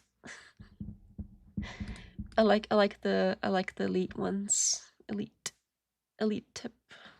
Thank you so much. I don't get a lot of those, so it's so nice. I appreciate that. How do people do the things? I think I've seen people do like, I'll be like Gen Z about it. Thank you. That is so nice. That makes me happy. Thank you so much. So yeah, where's my window? Yeah, so he had this like pretty little chart, and clearly all of these things, like, oh, well, banning slavery, oh no. So right away from the Muslim point of view, it's like, oh no, all of this things, gradual reforms, oh no, not the reforms. And this whole like obedience of wife to husband and execution for sexual degeneration. So stoning gays is what, like, oh no, we can't stone the gays to death. Like, what is wrong with people? And like all of this stuff, the argument is supposed to be like, oh well, oh no, the changes that happened. like these are like Christians did a bad thing by getting away with that. like letting them live is like a bad thing. What? That is so weird. And that alone, but he couldn't clearly Wilson didn't really have any arguments for that. He seemed kind of okay with the fact that Pikachu there was hitting him with, oh well, it's you're basically like the leftists because you're fine with all of these changes. He didn't really have arguments about that. He just went with the whole, oh, you're marry your cousins and low IQ thing.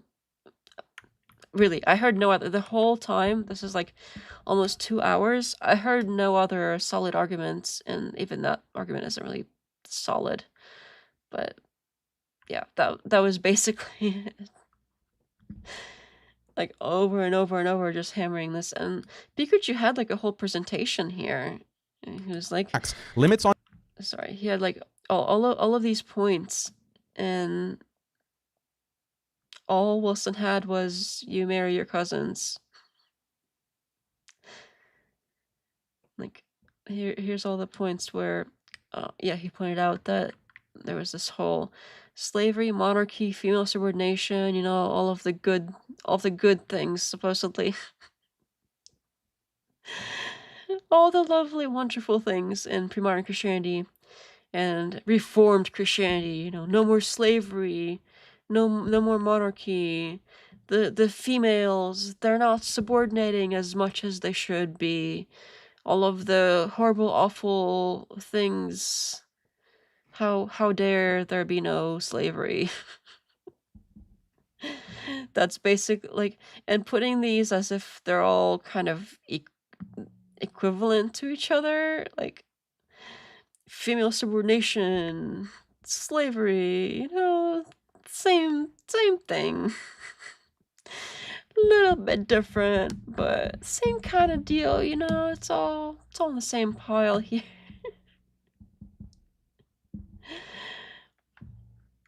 Unbelievable. But none of these, like, Andrew didn't really seem to have a problem or disagreements with any of these things that were brought up. And then this whole little chart here. Oh yeah, here's the other one. So this is the one where he had like circled reforms Andrew accepts. This is all the Christian reforms that happened. So Christianity had it all good, but then they changed, and so they changed one thing after another, and as time went on, this is like or sorted by order of occurrence in a in ascending order. So they have banning slavery happened first, rejecting monarchy happened next. There was no mandatory veiling after that, and there's no execution for apostasy or blasphemy after that. No execution for sexual degeneracy came after that. And so these are all things that he says reforms that Andrew accepts. So Andrew's cool with that. But so things that Christianity moves on to do is no obedience of wife to husband, and I don't really know if that's true. I'm pretty sure that in Christianity that's still the case, that you're supposed to be obedient to your husband. No ban on homosexuality. That's arguable in some churches. I think it's there's no ban, but at some there still is. So it's kind of a mixed bag. And then no limit on number of genders. Again, this is another one that maybe there's a few churches out there that have gone woke that have these things going on, but overall, these things aren't. I'm not really seeing these in Christianity that much. Maybe a few like offshoots here and there, but and then he says, well, these are reforms Andrew rejects, and implying that with enough time, Andrew will also give up on these things as well. So in the beginning, there was this whole thing of like, oh, well, I'm more authoritarian than you. And they had this like, who is more authoritarian? Like who's gonna get rid of more rights for who's who's gonna take more rights from women? It was like a little competition. Again, if I was on the Christian side and I was doing a debate against Muslims, I would be like, oh, well, you have all of this messed up stuff going on. But Andrew can't do that because he agrees with the messed up stuff. He wants the messed up stuff. So maybe Andrew should convert to Islam if, you know, he wants all the same things. Phantom says, I think Pikachu is using Andrew as a stand-in for Christianity and is saying Christianity will accept those reforms in the future.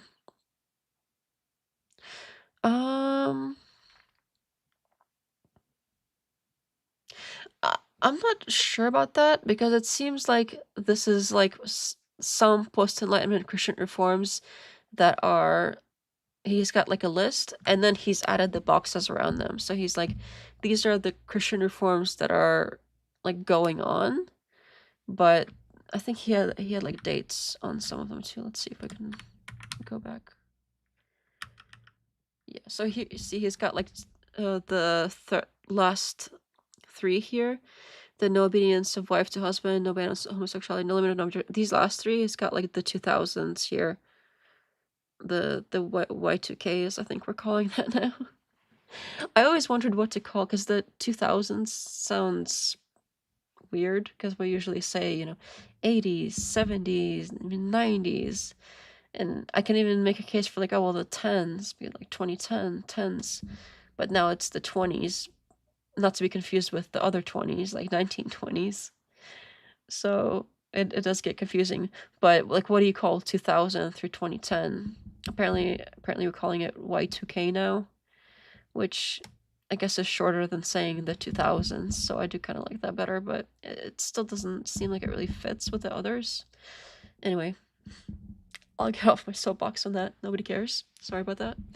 Yeah, so it seems like he's like, oh, this is Christianity, that's what they're doing. And then he says, well, these are the ones, like he circles them, like Andrew rejects these ones. So re-examination, welcome back, nice to see you. It says 1 Corinthians 7 tells slaves to take their freedom if they can obtain it. Nowhere in the Bible does it say slavery is a happy state for the slave. Isn't there a quote somewhere that says that slaves should serve their master like they serve God or something like that? I think there's something like that. No, I'm curious. Let me see if I can ask our friendly AI here.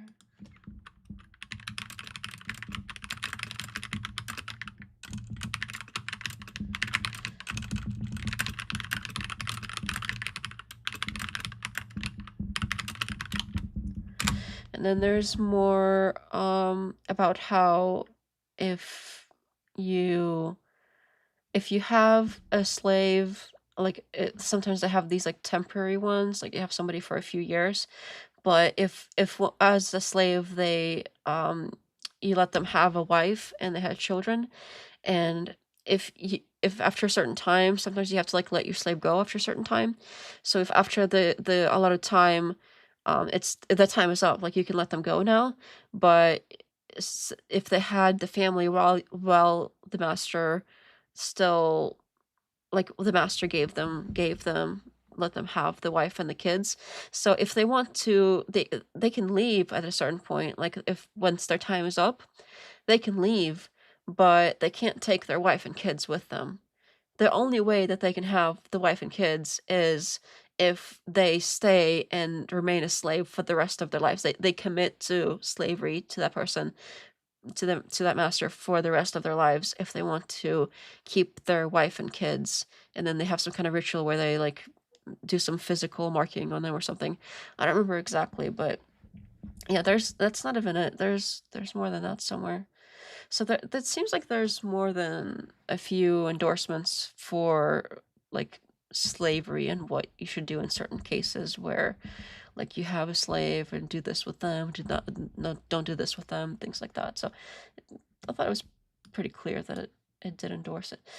Ephesians 6:5, slaves obey your earthly masters with fear and trembling, with a sincere heart as you would Christ. Colossians 3:22, slaves obey your earthly masters in everything, not with eye service as men pleasers, but in singleness of heart, fearing God. Yeah, so they're basically saying slaves treat your masters like you would treat God. I don't see how you could read around that. But again, I don't know that much about the Bible. It's just things that I remember hearing other people speak about. So let me catch up here. If Christianity has accepted those things, someone ought to inform the Christians. Slaves obey your masters in the Bible. Not sure if it says anything about attitude. Yeah, somebody ought to inform the Christians. I think there's a lot of Christians that, and just any religion in general, especially with something like the Bible is a very long and large book, and even if somebody, it's very rare for Christians to actually read the Bible in its entirety. Like I'm sure some do. I'm not saying like nobody does. Some definitely do, but compared to with how many Christians there are versus how many of them have read the Bible in its entirety, I would say it's a small fraction. But I think with Christianity specifically, I'm seeing a lot of like people that already have certain values, they turn to religion and turn to the Bible to basically like reinforce those values, to like validate those values. Like you already think like you don't want to murder people or whatever, and like you think certain things are wrong, and then you go to the Bible and you find the parts that say like that validate like, oh well, yes, these things are wrong. We're made in the image of God, therefore slavery must be wrong. While there are way more explicit passages in there about slavery being acceptable versus this one really vague one that isn't really about slavery, but you have to like take it to the logical step. Like you have to logically take it one step at a time to get to the point where like, yeah, therefore slavery doesn't make sense or slavery bad because we're all made in the image of God. But there are so many more that explicitly say like slavery okay. So I think a lot of times we see what we want, we take the parts that align with us already, and we sort of ignore the rest, or we explain it away, or we'll say, oh, that's just how the times were, and it's, you know, just documenting stuff, it's not this, it's not that. So like on one hand it's supposed to be, oh, you're just documenting things, but on the other hand this is like God's word. So which, yeah, there's some contradictions for sure, but I don't have anything against religious people, but if people try to say that like Christianity didn't endorse slavery, that's just not true. Christianity was used to enslave and used to liberate, so it seems like whichever way that people want to go, they can use the Bible as their reasoning or validation for whichever thing it is they want to do, because there's so many things that can go one way or another way depending on how you interpret it. Sorry, let me get off my soapbox here and catch up here. Eric's Examination says, see C.H. Spurgeon and Charles Finney. I don't know who those people are. That doesn't contradict 1 Corinthians 7. The OT civil law was not binding for all mankind, but an incremental civil law for Israel only. If that were binding, God would tell all of the world to do it. I've read the whole thing, but I'm not trying to hijack the chat. It's a kind of a better audibly mentioned. Moral law is not the same as Old Testament civil law. I can definitely explain it. Okay, maybe maybe we can have a chat about it sometime. But I'm seeing an acceptance of slavery, regardless of like the caveats around it. It's clearly saying that there are slaves and that these slaves should be obedient to the masters in the same way that they would like fear God, and the same way that they would be obedient to Christ. So okay, new sub. Welcome, Brick. Yeah, so I'm seeing that, and I'm accepting that. Sure, there's explanations for it, but it's there. Like, I don't know. I think you're right. It might be like a bigger conversation. I'm not trying to like turn this into like a religious debate here. Feta says, I don't think anyone is saying there aren't explanations. I certainly don't. I just find explanations to be post hoc. And Reexamination says, I'll leave it there, but I can definitely explain it. Okay, yeah, well, that might be an interesting discussion, actually, for like slavery and the Bible and things like that. I think it might be more interesting to have with somebody that knows more about the Bible than I do. So, but I'd be happy to host a discussion like that. That actually sounds really cool. Actually, And you clearly know a ton about the Bible, like way more than I do. So it'd be very interesting to hear like a good back and forth discussion about it.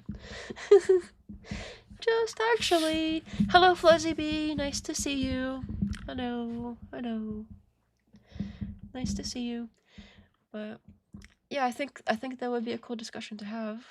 I wonder if anyone knows anybody that knows more about the Bible than I do, like has like a lot of Bible knowledge that would be like on the opposing side to re-examination. I'm not even sure what would be the, I guess, prompt. Like, I don't think saying like was there slavery in the Bible is a good one, because clearly there is, but like does the Bible endorse slavery? Is that something you would disagree with? Re-examination, like would you say the Bible doesn't endorse slavery? And then we could find somebody. Oh, Phantom says I know someone who might be a good candidate. That'd be cool. Like somebody that would be on the side of the Bible does endorse slavery, and if our examination thinks that the Bible doesn't endorse slavery, that might be a good prompt to do. I think that would be cool. Yeah, I'm totally down for hosting something like that. I'd love to like actually host something. That would be so fun. If you guys are down, well, if you're down, and then whoever Phantom knows might be down. That would be so fun. That actually sounds exciting. I'm starting to like the idea more and more the more I think about it.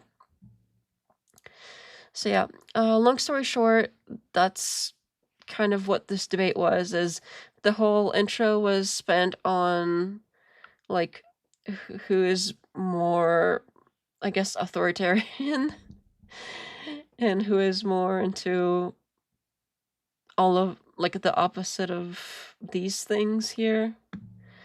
So yeah, so who is into this part, not this part more. And then yeah, he had a little like photoshopped image of Wilson with blue hair, and he had like a very like not blue hair picture of himself there. He even gave him some piercings. Like he's got some nose piercings. He's got like a nose ring. He's got an earring there. He's got an earring. He's got the blue hair. His eyes look weird too. I don't know. Is that how his eyes normally look? For some reason, with the hair being smaller, they look even weirder. I don't think he used AI because he's like against AI or something. So it must have been like real Photoshop. Somebody Photoshopped. Yeah, Wilson is well known as a blue-haired wall clipper. I know, right? That shade of blue is getting uncomfortably close to my logo tone. Oh yeah, you've got some blue in there. I see it. It's very like small. The logos are very small, but I'm seeing it. I think his hair is a little bit darker, but that might be because of the shadows in it. I think if you took the pure color, it wouldn't be that far off, actually. But yeah, so there's some of that. And they had some fake conversation things like giving women rights. And then he put him in a little. He gave him a bigger beard, and he gave him a little like church father outfit, and like Eastern Orthodox church father like priest outfit. And then he's like, "Which Andrew are you gonna be?" or whatever, or something like that. And then he's like saying that Christianity is somewhere in between Islam and being secular, because it's not as progressive, but it's not traditional. It's neither here nor there. This one is kind of funny, that when he's all like time to debate an OF4, and then he's got his little like priest outfit on, and then he's like, time to debate a Muslim, and he's supposedly this like woke, blue-haired, piercings liberal here. Like he's giving him these little quotes to say. This is so like it's so weird in a cute way. Like my goodness. Yeah, so he's going on about like all of the values and how it's more traditional, etc., etc. Let's see if there's anything else in the intro. Yeah, he's going on about like more traditional values stuff. The whole thing was about traditional values. That was the whole, basically the whole thing. And then there was a lot of comparing Christianity to being secular, and yeah, so the whole prosperity. This is something else that was brought up. I didn't even realize this was even in the intro because they brought it up in the rest of the debate too. That is because Andrew kept claiming that it's, and not just in this one, because clearly Pikachu came prepared because he's seen them do this in other debates too. Andrew claims that it's Christianity that's the reason that the West is so like prosperous and all of the good stuff. That all of the good stuff, we have all the good stuff here in the West because of Christianity. But Pikachu there came with some stats about like, is that due to Christianity, or is it because of, in fact, because we are more secular as well? And how much is it really Christianity versus secular stuff? And yeah, there's got some different stats, different examples, and whatever. There's more poverty and violent crime. They're more seculars. Yes, that's another one. Like a lot of his points, Pikachu's, were to do with like anything that Andrew has ever said that like Christianity is better than Islam. Like any kind of topic or item for that thing, he pulled out stats that in fact like secular countries that are more secular are even more like prosperous, or even more whatever the metric is, if it's like education, if it's healthcare, etc., etc. So all of these different items, it's like the more secular it is, it's also those things. So he can't, apparently it should keep Andrew from using, oh well, because Christianity, therefore we have all the good thing X, good thing Y, good thing Z, because you could say the same thing about being secular. So he was making that point, which I thought was actually a decent point. But again, a lot of this stuff wasn't really addressed. The only thing that Andrew really pushed on was the whole cousin marriage thing, making IQ lower. And then supposedly from that, IQ drives everything, which I don't think is really true, but yeah, he pushed everything into this whole like cousin thing. But yeah, I mean, it looks like it's a long debate. Like it was, like it literally was like almost 2 hours, but I'm telling you, most of the thing was Andrew saying, you guys marry your cousins, and Pikachu saying that all your stats can, if the secularists do it better. So that was it. Like, if you want to watch it, you can, but I'm telling you that, like, I've seen the whole thing, and that's what I came away with. That is what I remember about the entire debate. They kept going over and over in circles. Let me see if there's any other ones I had thoughts about. Thoughts. Oh, wait a minute. Is that you? I think you're on the page there.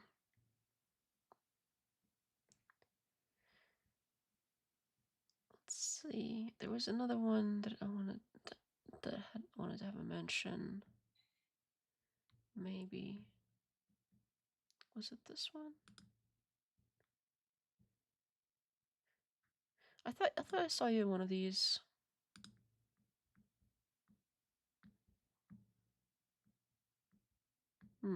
Maybe not. Or weren't you in the same video though?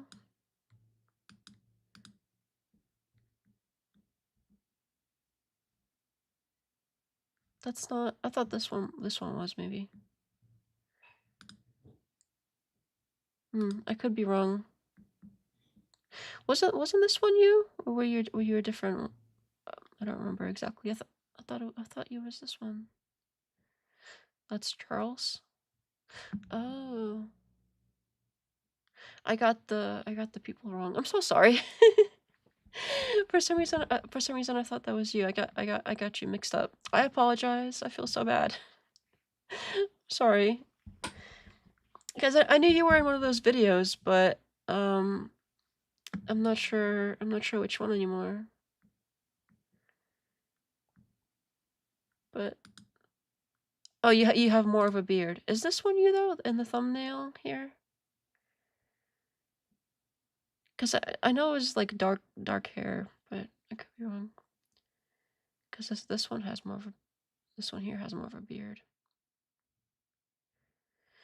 Yeah. You know what? I should give up while I'm behind.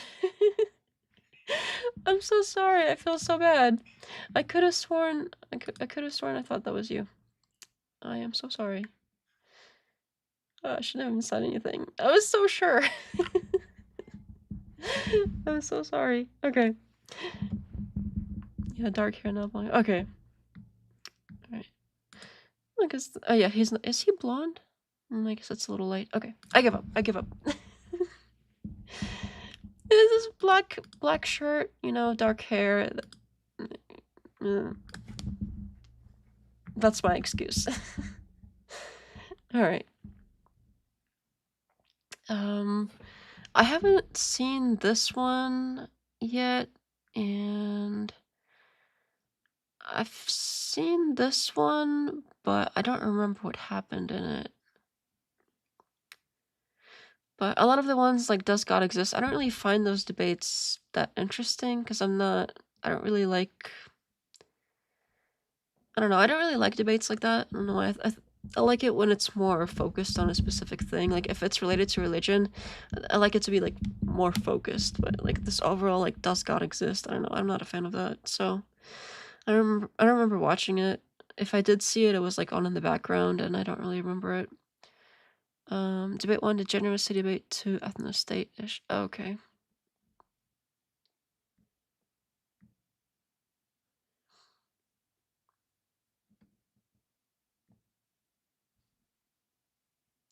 Yeah, so this other debate, it looks like I didn't even finish it. I'm like 2/3 of the way through. Let me see. If I No, like if you take away the votes of half the people, you're actually working. That's not destroying democracy. That's yeah. So this one, I think I watched this one kind of late in the day. Maybe that's why. that's just flat. That's flat. I don't have as many thoughts, but let me see. What do I remember about this one? Let me play a little bit. Now illogical. Okay, well then why can't 15-year-olds vote? So that gets to the competence argument, right? So there are people who are adults. Yeah, this one, okay, I kind of remember this one because I thought this guy on the right, I don't really remember like the logical points or anything yet. I have to trigger my memory more, but he's very like collected, and he's like, you know, really seems like he's there to have the discussion.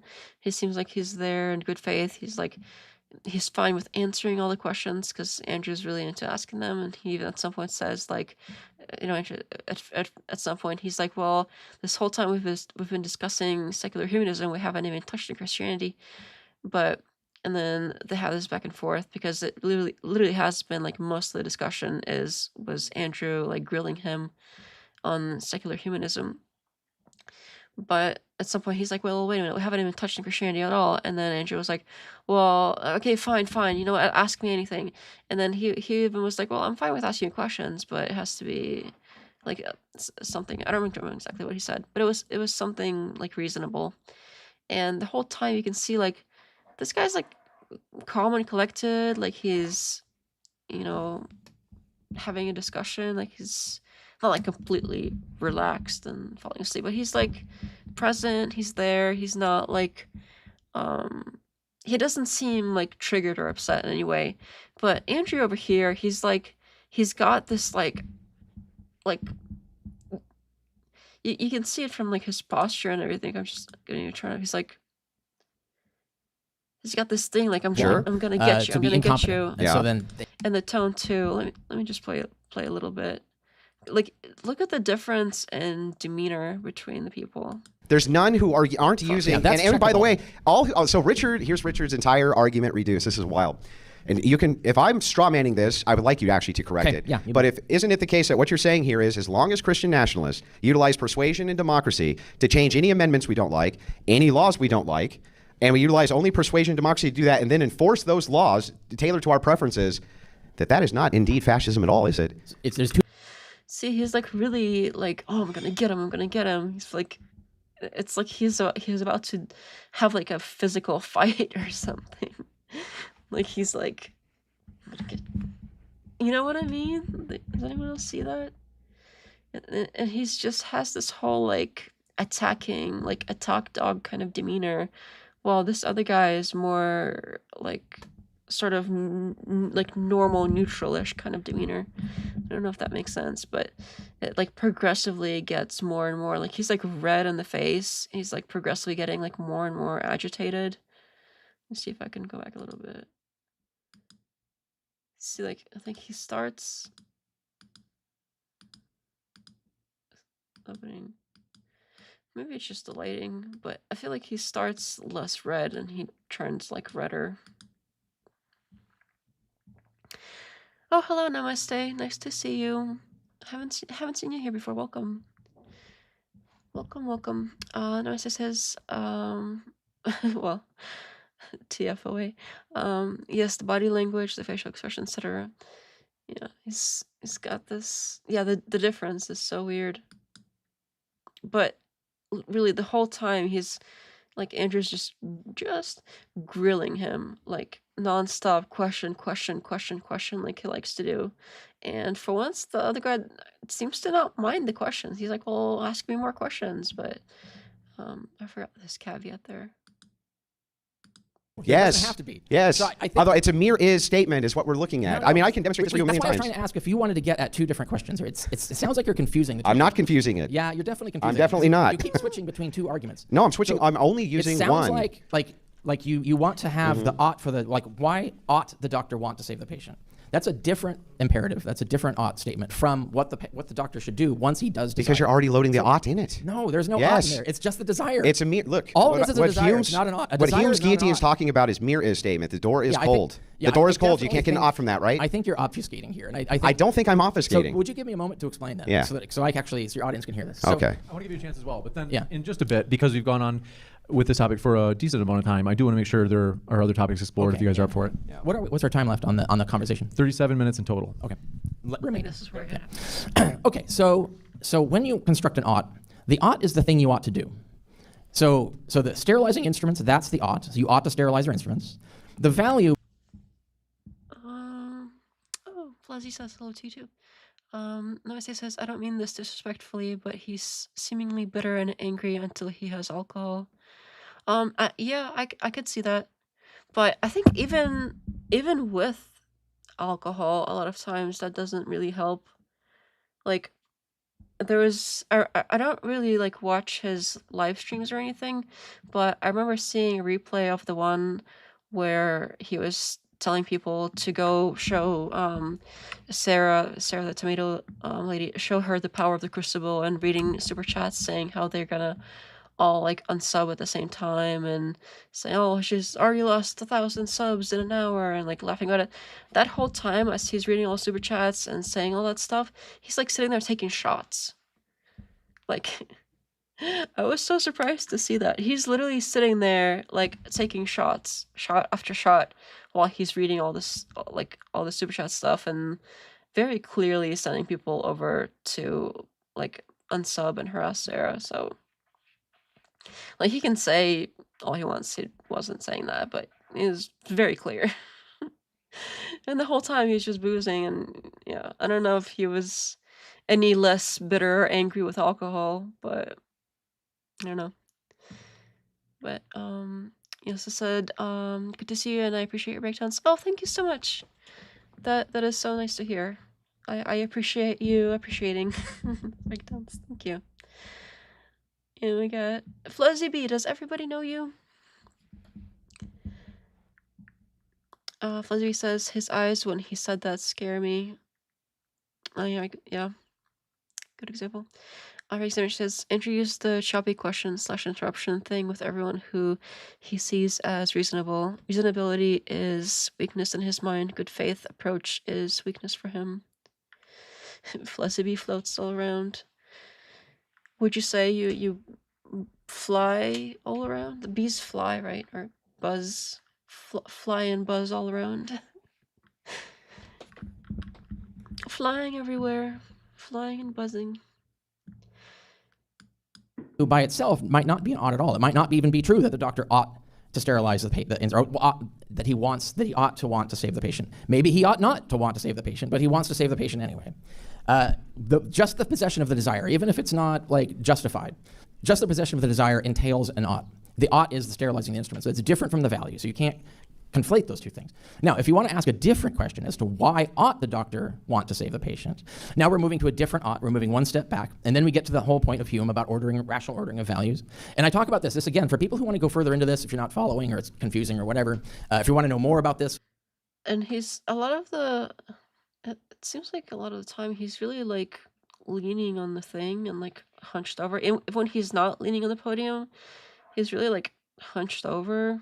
I don't know if he's like, because he can't smoke inside, right? So I wonder if he's having like nicotine withdrawals, because this is a full 2 hours of him not being able to smoke while on his regular lives and like online debates. And even the debates he has on the whatever podcast, he's constantly going out for a cigarette. I feel like it's every like 15. I haven't timed the ones on the whatever podcast, but the last one I saw with Naima, it seemed like he was going out like every 15 minutes. I haven't actually timed it, but that's how it like felt if you were sitting there watching it. It's like, oh, again, he's going. Didn't he just go? But I don't know what it is, but he seems like he's having a lot of trouble here, like overall. Buzzing. Oh, hello, Radical Coder. Nice to see you. You got a little bee emoji. Hello. Yeah. It's those polyamorous people. No. You're wrong. There are more heterosexual polyamorous people because by raw I'm talking numbers. about per capita, clearly. Yeah, by raw numbers. Per capita doesn't make your argument, though. Yes, it actually does. What I'm saying is that if it's polyamorous people, you're saying have less STDs. If it is the case that when we look at homosexuals who are the most polyamorous, they have the most STDs. What are you talking about? But you aren't counting the polyamorous, like the actual polyamorous homosexuals, rather than just... We can literally do it right now. Do you want me to go through and show you?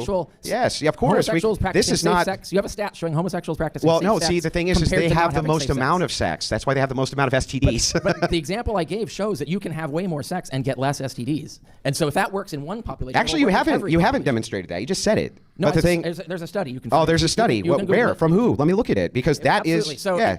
Anybody can Google it. You just go Googling it, try to find STD rates compared between polyamorous and...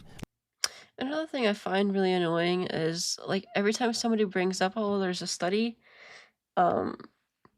sure, like it's fine to question studies, but you can't like even have a conversation if you don't like accept like, okay, somebody has a study, maybe they have a point there. Like I feel like in debates, it's generally good practice to like, unless it's something outrageous and you really think like it can't possibly be true, and we gotta like really dig into it and see like, you know, who it's from. He really wants to like dig into every study and try to discredit it by like any means necessary, while like if he brings out some kind of stat or throws something off, he's not like held to the same standard. But anybody else ever brings up a study, he's doing anything he can to basically making sure that the other person can't use it, whether it's like quizzing them. One of my favorites was when I forgot which debate this was. I really want to pull this up and do like a little video on it or something. But one of the debates he did, there was a woman and she was making a lot of like pretty good points, and she was referencing a study. I think it was Jasmine. But she was referencing a study, and he really didn't have anything to say about the points or the data. But instead, what he did was he started like attacking the study, but not in any like reasonable way. Like, oh well, who was maybe like, oh, was it like peer reviewed, for instance? Usually you're just like, oh, is it peer reviewed or not, and kind of go with it. But he started like quizzing her on it. He started saying, well, who are all the authors, and how was this specific thing done on it, like specific like extra review thing on it besides just peer review? And she was like, no, well, it's peer reviewed, and it says this, kind of a general quick summary. But he started quizzing her on like the different authors, and then he started quizzing her on like random things about it, and she was supposed to know like all of the little details. And he said that if she hasn't read the full study, like not like a summary excerpt or anything, but if you don't read the full word for word, like 100-page or whatever study, you can't use it. That is so stupid. It's perfectly fine to use the summary of a study.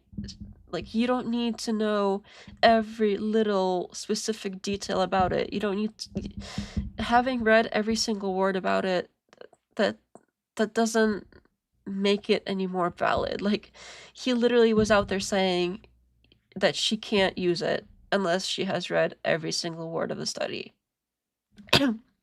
And not only read, but is able to be like quizzed on it. Jeez.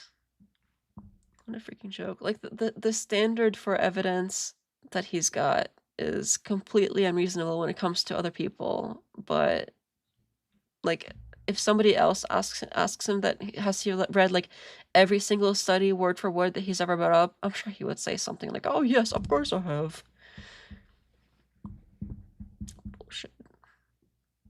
And even if you do for some reason sit there and read every single study that you ever bring up word for word, how much of that are you actually retaining? Like, are you remembering everything? Because unlikely. Very unlikely. Hello, Enslaved by Truth. He says, blame Ryan. Nice to see you. I haven't seen you here before, but welcome. Namaste says, addiction makes you its bitch. The worst part is having to pretend you're fine. Yeah, that makes sense. That makes sense for sure. Everybody's here. Welcome, everybody. Lots of new names here in the chat today. Welcome. Oh, EBT is short for Enslaved by Truth. Okay, that makes sense. That makes sense. Been listening to Death Insights. Oh, that's cool. I was in the kitchen all day, unlike the YT orthofeminist. I too was in the kitchen all day. I was making I had some so I have like a little garden in my backyard, and I had a ton of eggplants that came in all at once. So I had like a giant thing of eggplants. I have a lot of eggplants, and I was like roasting them because I'm gonna make this eggplant dip, and then I made like a whole soup. So yeah, I really was in the kitchen all day too. That is funny. I bet I was in the kitchen longer today than Rachel was in the kitchen all week. I think one of the criticisms... God damn it, there's like cat fluff in here again. One of the criticisms I've seen about Rachel from another channel was like she would like tweet photos of the food she made, and apparently it looked horrible. And she's supposed to be this like amazing housewife lady, but she made like such crappy food. No wonder Andrew's so like angry all the time. He hasn't eaten a proper meal. Because Rachel can't cook. That's so sad. Like that explains all of this anger towards women. If you have housewife that's supposed to be cooking for you, and she can't cook for shit. You got a raw deal. So he's mad. He's mad at the woman. Hello, Chippycast. Nice to see you. What are y'all doing over here? We're planning to take. Welcome. Nice to see you again. A super clown indeed. Yes, eggplant is tasty. Eggplant, I have mixed feelings about eggplant because I didn't like it for a while, but I just haven't had it prepared right. I really like it as a dip. You like basically bake it and you chop it up into small pieces, and then you kind of like put it in a skillet and sort of fry it on like super low heat with a little bit of like garlic and tomato paste, or sorry, tomato sauce and a few other things like that. And it turns out so good. You can dip it into chips or anything, like little things of naan bread. It is delicious. Hello, Miro Dundo. I don't know how to say your name, I'm so sorry, but Miro, hello. Definitely, you officially are influencing. Oh no, not the influencing. I'm gonna start tippy tapping. I need something to tap. I don't have nails. I need nails. My nails are too short because it's like practical, so I'm like, I need to like tippy tap. I need to get actual nails so I can start tippy tapping. I need something else to tap. The bottle. Tippy tap. I'm so sorry. I'll stop. I'm sorry. Definitely I can see. Let's see here. Oh, we have a school of thought in there. I haven't seen. Okay. Fuzzy says I like eggplant medallions. Is that when you cut them circular and cook them like that? That sounds pretty good. I like I also like eggplant parmesan if it's done right. That's also a good one. Welcome, Tommy. So many new people in the chat today. What is going on? Welcome, everybody. We were just going over some thoughts about the modern day debate stuff, but kind of winding down now. I think we've gone over most of them already. We had some thoughts. Start with, I still can't believe Rachel, and not just Rachel, but a lot of them were like, oh, if all men disappeared tomorrow, women would be screwed. But if all women disappeared, men would be just fine. That is, they say that as like a talking point so often and think they really have a win there. It's so stupid.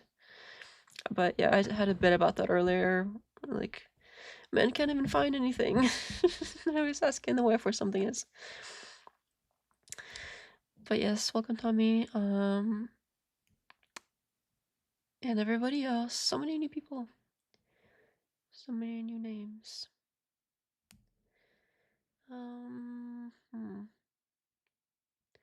Excuse me, you seem to me there. You seem.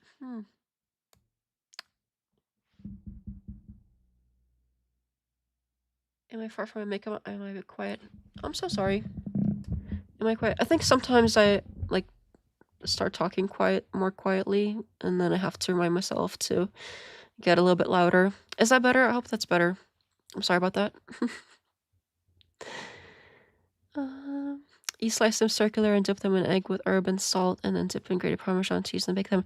That sounds a lot like eggplant Parmesan. I really like eggplant Parmesan. That sounds really good. Except I think for eggplant Parmesan, it's also good to put like a slice of mozzarella cheese or something like that on top. But it's a Parmesan cheese too, so maybe mozzarella might be overkill, but I don't know. It sounds good to me. Especially, I think, does basil also go in there? You know what? I don't remember. But that sounds like eggplant Parmesan. Re-examination says, if all men were left without women, a lot of them would feel purposeless. See date wars. Yeah. Yeah, because, I mean, at that point, there's no future. Like, I brought up earlier, like, at least if all men suddenly Monogamous disappeared. Oops. If all men suddenly disappeared, women could at least like use the sperm banks and restart society. I'm sure it would suck. It would be difficult, but it'd be possible at least. But if all women disappeared, what's the point? If the men that would choose to still, you know, continue living out their lives they wouldn't have purpose. Just like you're saying, purposeless. Like, what's the point? Society, humanity, everything is over at that point. There's no. Why do anything? Why keep society going? If even if they could keep society going, like why?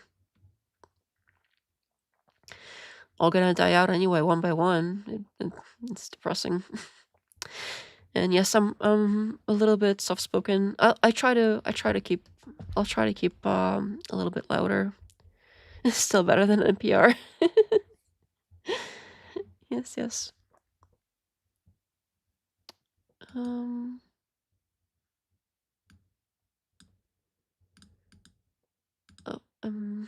My chat, I for some reason had top chat instead of live chat in this window. Oops. I'm sorry if I missed a few. Okay, that explains why I didn't see.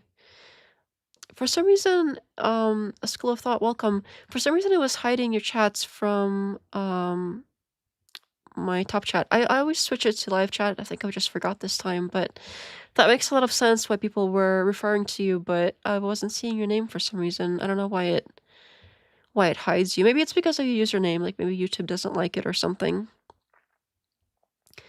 But yeah, I'm so sorry. I wasn't ignoring you or anything, but welcome. Welcome to the chat, to the channel, to everything. Nice to see you. I think I've seen you on Chibicast before. But yeah, that explains everything, because I was seeing people saying like hello to you, but I was like, wait, where? I'm not seeing it. All right, let me catch up for real now that I'm seeing the rest of the chats. School Thought says most of all the guys. Let me pull this closer. Most of all the guys and heads of the Red Pill, like Andrew, are in the closet. I have a series on it as my opener to the channel, Cults of Online Spaces. They're in it. That sounds so interesting. I would love to see that. I'm gonna look into it later. Let me copy that so I can look it up afterwards. If anyone has a link to that, if you could drop that in the Discord, I would be so happy. But if nobody drops a link, I'll still look it up. Let me just keep that. There we go. Copy pasted it so I can look it up afterwards. That sounds so interesting. And it makes sense too, because I mean, for somebody, for how much they clearly dislike women, it makes sense. Like if you hate women that much, you gotta have something, right? So yeah, I mean it logically follows that they would be batting for the other team. Their little He-Man woman hater club is pretty gay, in my opinion. Says Unsaved by Truth. Yeah, yep, that makes sense. And yes, that is interesting indeed.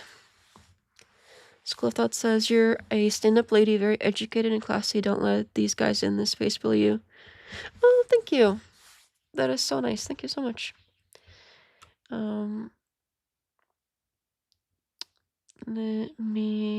Okay, yep, I think I'm almost caught up now. Yes, I couldn't see her messages either until I switched to all messages. Yeah, so it's not just me. Yeah, it must be like a username thing. Or something. It's gotta be something. Like YouTube for some reason does not like you. School Thought says if you ever want to duel or hop on a panel, let me know. That sounds great. Yeah, for sure. Discord link. There is you know what Nightbot has. I wonder if I've never tried this before. But let me try this. Is it gonna work? I don't know if it's gonna work. Oh, it worked! Yes. Sorry to yell. I was excited it worked. Yes, it works. Okay. There is the link. Women are their competition. Yeah. That makes sense. Of course, I don't know for sure if they have the gay thing going on. I tried to say gay with like an H, but it doesn't sound right when spoken. As I see it like spelled that way, but I've tried saying it that way, and it didn't work out. It just sounded stupid. My examination says Pearl Davis sounds like the Clayton Bigsby of women. It's real. Who is Clayton Bigsby? I don't know who that is. Where can I send you links? Yep, the Discord sounds good. Any channel, there's like a share stuff channel, or even in general, anywhere you want. I don't have like strict rules or anything, but yay! It works. The command works. Yep, I have the commands for Nightbot are Discord, Dono, like, sub, and tip, and tip and Dono are the same thing, and then like and sub is the same thing.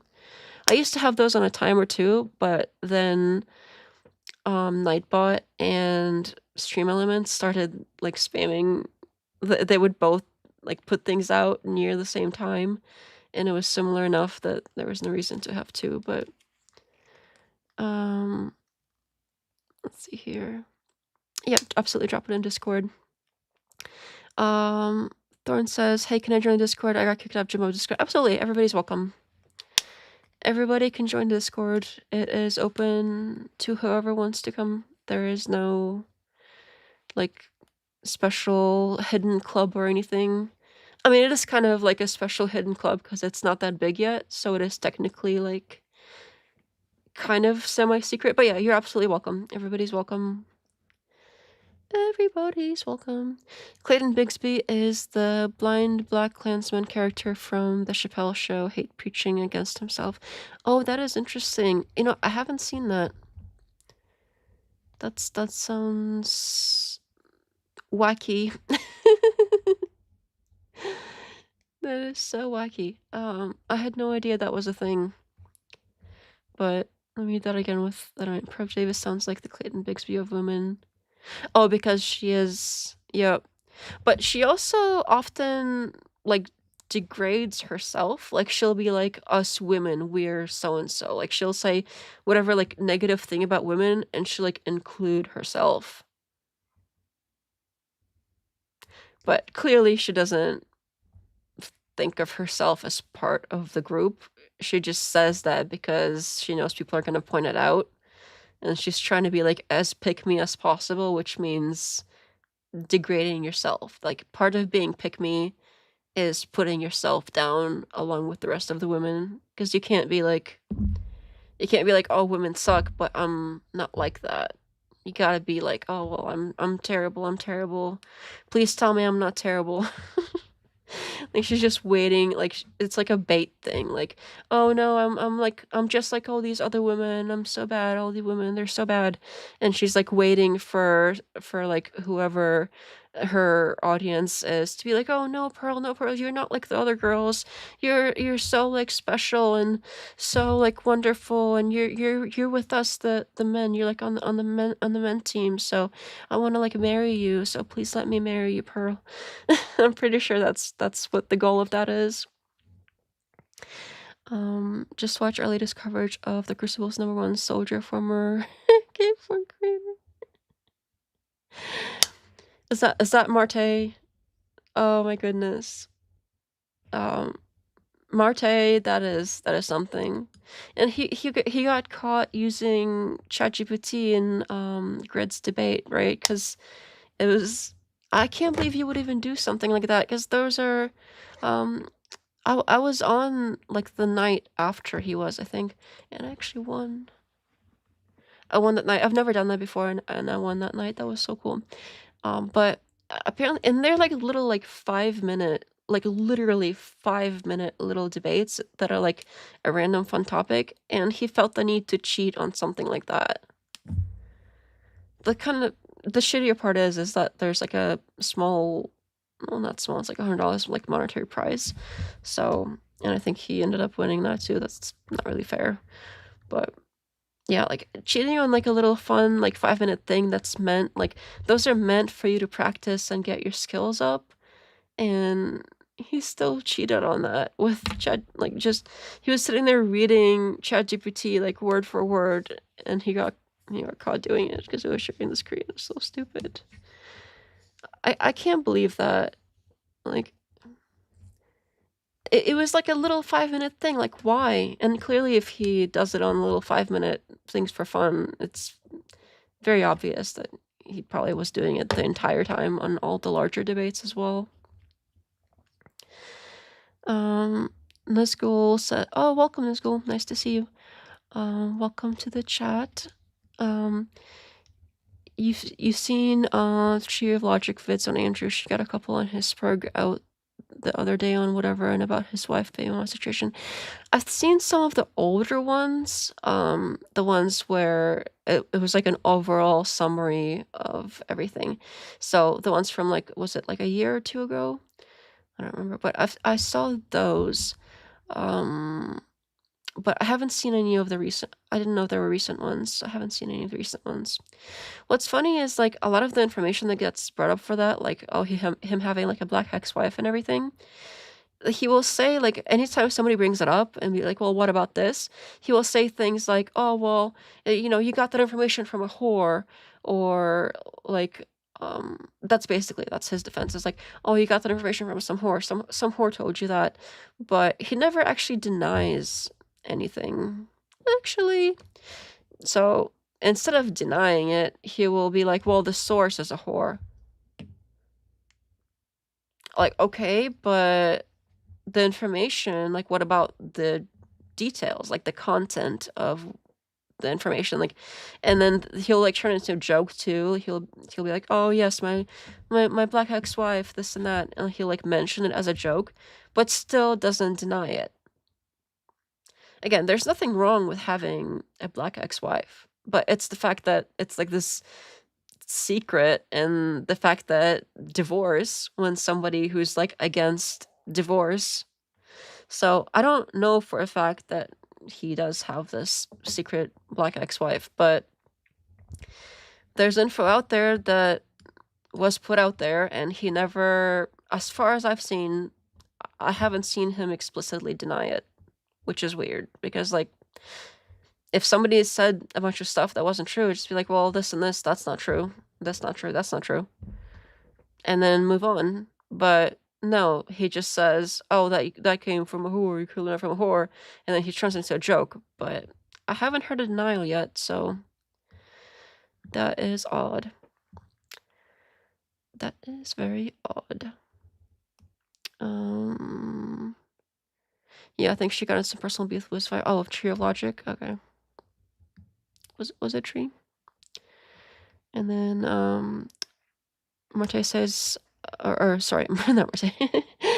And Slaybutter says, Marte is our new favorite locale. So much gold. Yeah, I could see that. I mean, somebody that did the corn of that nature turning into like Crucible adjacent, or like Crucible wannabe, that is quite a switch. Are you talking about Marte? Yeah. I heard he got caught with ChatGPT doing the debate. Yep, absolutely. See, I just got to read down. I was going on a little spiel about it. You guys already mentioned it. How do you make the username highlight? Basically, when you type out, yeah, Phantom said it. I just got to read down. Yeah, you type the @ and then you have, if you do, sometimes YouTube doesn't really do it. So regardless of which way you do it, if you type in the @ and like the full username of somebody, you type it all the way out, it will highlight them. Or sometimes YouTube will do the thing where you can type in the @ and it will like do like an autocomplete, and it will bring it up and let you select it, like click on it or tab it, and it will let you do that. But sometimes it does come up, sometimes it doesn't. I'm not sure. For me, it's like half the time it comes up, half the time it doesn't. I don't know. I'm still holding this. It's like the thing. I picked up something to tap on, and I'm still like, I don't know what I'm doing. the reason that exists is because his ex-wife has a very black name. Yeah, I think I remember that from the original like Tree of Logic video thing. He does. You've seen her, really? Oh, that is interesting. He doesn't denounce ethnostatists either. All things to all people, says Greek nomination. And both the daughters from Rochelle with him was while they were both. That is to other people. Yeah, that is interesting. Like, it's if somebody uses their own, like, he clearly uses like Rachel and his relationship as like an example, like here it is, look at me, I have this like traditional relationship. So if you use that relationship and you bring your wife into the public eye, you can't complain when people like poke holes in it and criticize her and point things out about it that don't line up with this whole like tradcon image you're trying to sell. Because if you didn't want anybody talking about your wife or your family or whatever, maybe you should have stayed in the kitchen, not blabbing on the internet all over the place. Jeez. Chibi says, I also heard Marte was on video wearing a cowboy hat and touching his I didn't know that there was like a cowboy hat thing, but oh, and you said welcome, Kokomo.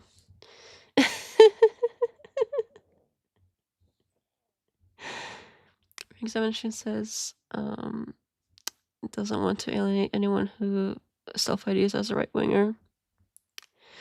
Is this a Muslim channel? No, it's not a Muslim channel. I am an anonymous ninja.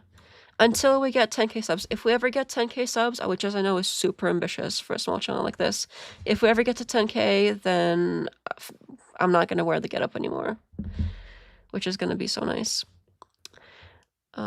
Ooh, you touch my tra-la-la. I don't remember the rest of it. What is that from? Oh, I know that song, but what is that from? Ooh, you touch my tra-la-la. My ding ding dong. What is that from? Oh my goodness, what is that from? I know that song. What is that from? Is that like a meme? Oh, what is that? I have to know what that is. Gunther Ding Dong song. Is it really? I thought it was. That must have been like a meme or something, because I remember that from somewhere, and that is hilarious.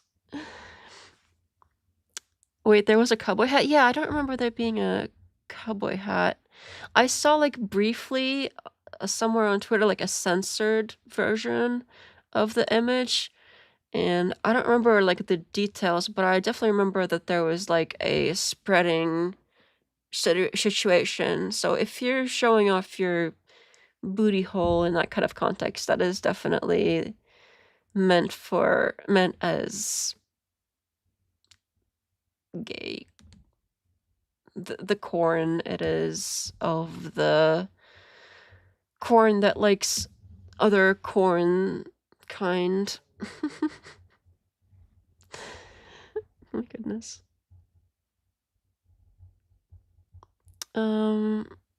PS Lewis says anonymous ninjas are the best kind of ninjas. That is absolutely true, because what kind of ninja isn't anonymous? That is the whole point of the ninja thing. A public non-anonymous ninja is a failed ninja.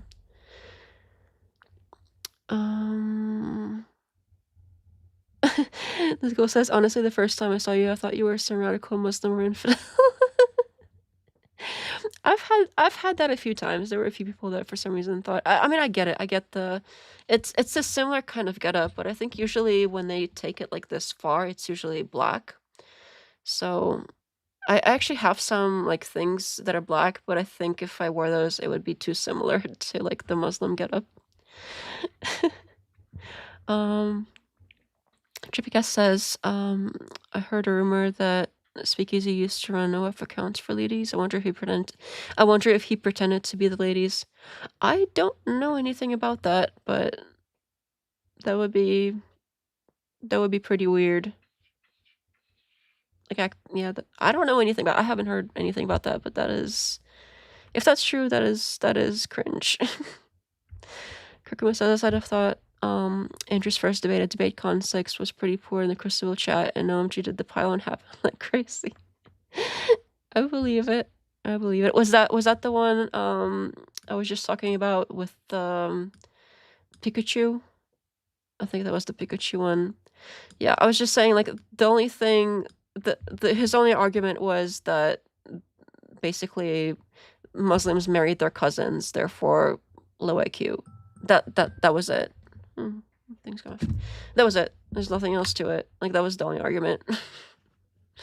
I don't remember any other argument being made on his end. And I mean, the Pikachu guy had like a whole PowerPoint and everything. Like, it was not a good performance. But yeah, again, the problem is, like, if you try to, if you like agree with all of the Muslim stuff that's like anti-woman and pro, stoning the sexual deviants or whatever he was saying to death, then like if you don't disagree with that, you can't really use that as why it's better. So. Oh my goodness. EBT revealed that corn wasn't even the worst of it. Oh yeah, I gotta watch that because yes, I haven't checked the Discord, but yeah, somebody drop a link in the Discord to this stuff because that sounds really fun to watch. I don't know, like I like drama to an extent. I think everybody likes a little bit of drama, so sometimes you gotta watch a little bit of drama and it's fun and you just can't get like lost in it. But that's why I try to do like mostly analysis, but I still do like a little bit of drama. Obviously I've done like a few drama streams, so I like to like touch on it, but I don't know. I think anybody that says they don't like drama or that aren't into drama are freaking liars. Everybody likes a little bit of gossip, or just a little bit. Fuzzy says he used to talk about helping women run their OF. Is that true? Oh my goodness, maybe there is something to it then. Trivia says it's just a rumor. Hilarious rumor. Kokomo, yeah, I thought that one argument was poor. Oh, sorry, just that's all right. Yeah, I mean, anyone can go back at any point and rewatch the rest of it, but we've already done the like modern day debate thoughts. The thoughts have been spoken aloud, or sorry, uttered. The thoughts have been uttered. I have done the utterances of thoughts. Like JimBob would say, what is with that? His like utterances. I have uttered my thoughts. Who talks like that? So weird. Seriously.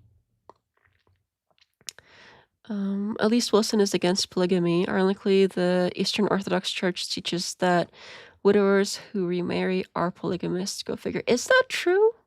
That is crazy. Widowers that remarry are polygamists. That makes no sense. But that's interesting. So he would technically be a polygamist according to Eastern Orthodoxy. If he remarried. That is crazy. I'll put the link in your server later. Oh, thank you. Perfect. Yep, I'd like to watch that. That sounds funny. Or fun. Or we'll see. I'm not sure if it's funny, but it sounds like it would be funny to watch. Had to sum it up on TFOA. It was like 3 episodes of 7 hours. Or hard to sum it up. Yeah, I could see like some things you just gotta watch yourself. The message says, yeah, but you found his listings for services. Is that true? Oh my goodness. There's a lot of cringe stuff going on. Like, the Crucible is trying to be like, oh, we're these traditional Christian men, we're so like righteous, and all of these other people, like all of these leftists are the degens. You're all degens. He likes to say, call other people degens when, like, look who's in your own circle. Like, look at yourself. Like, by your own criteria, like, you yourself, your own wife, your orbiters are showing degen according to you behavior.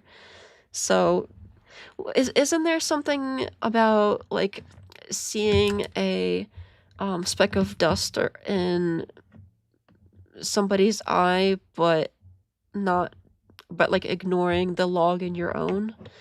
I think it's something like that. Is that a Bible thing? I think that's like a common saying. I thought it was from the Bible maybe, but I know it's a common saying. I don't have the words exactly right, but that's kind of how it goes. Crucible Con. I uttered all my thoughts already on the modern day debate stuff that has been uttered. So if anyone cares to hear the utterances at some point later, you can always rewind or rewatch later the beginning part of the stream. JimBob likes talking about farts and tornadoes. Says the horn. Fart tornado. Oh my goodness. Eastern Orthodoxy teaches only church-performed marriages count. It almost looked like the C word. So that's the workaround for Rachel. Oh, okay, because she... Fuzzy, yeah, and then brethren, the women and kids. Does it say brethren and not brother? It sounded like he said brethren. Oops, sorry, I gotta stop playing with this. And it says, I just got back and it's ending. Oops, but it's extremely amazing. It's super amazing. This goose says, whoa, your scarf fits a bit low. Oh no, you're gonna know my identity. I have been revealed. You have seen more of my nose. Thank you. But yes. You're showing too much, woman. Absolutely, I need to cover up. I need to get my, what is it, a niqab? Is it a niqab? Niqab? I thought it was something like that. Like a niqab, the Muslim thing. Gotta cover up. I need more scarves. But yeah, this thing is so annoying. It's like, there's like, and for some reason, no matter what I do, no matter how many lint rollers or how many times I wash it, there's a freaking cat hair in here. Every time. Maybe multiple. Because, you know, when you have pets, somehow it happens. And there's nothing you can do about it. So, like, it's constantly, like... So, yeah. Y'all gotta share the channel and share the stream so we can get to 10Ks. So I don't have to wear the niqab... whatever this thing is.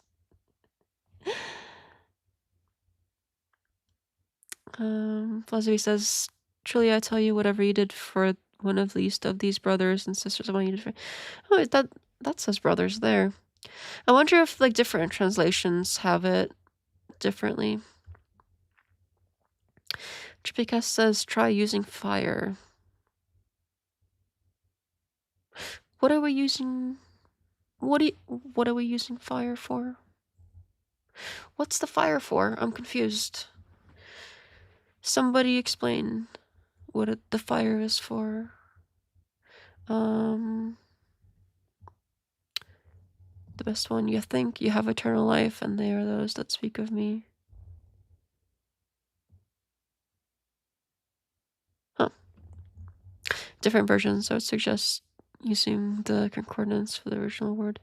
Yeah, I know nothing, like basically nothing about the Bible, so I will refer to you guys, because basically, like, all of you seem to know way more than I do about the Bible, so I will refer to you on that.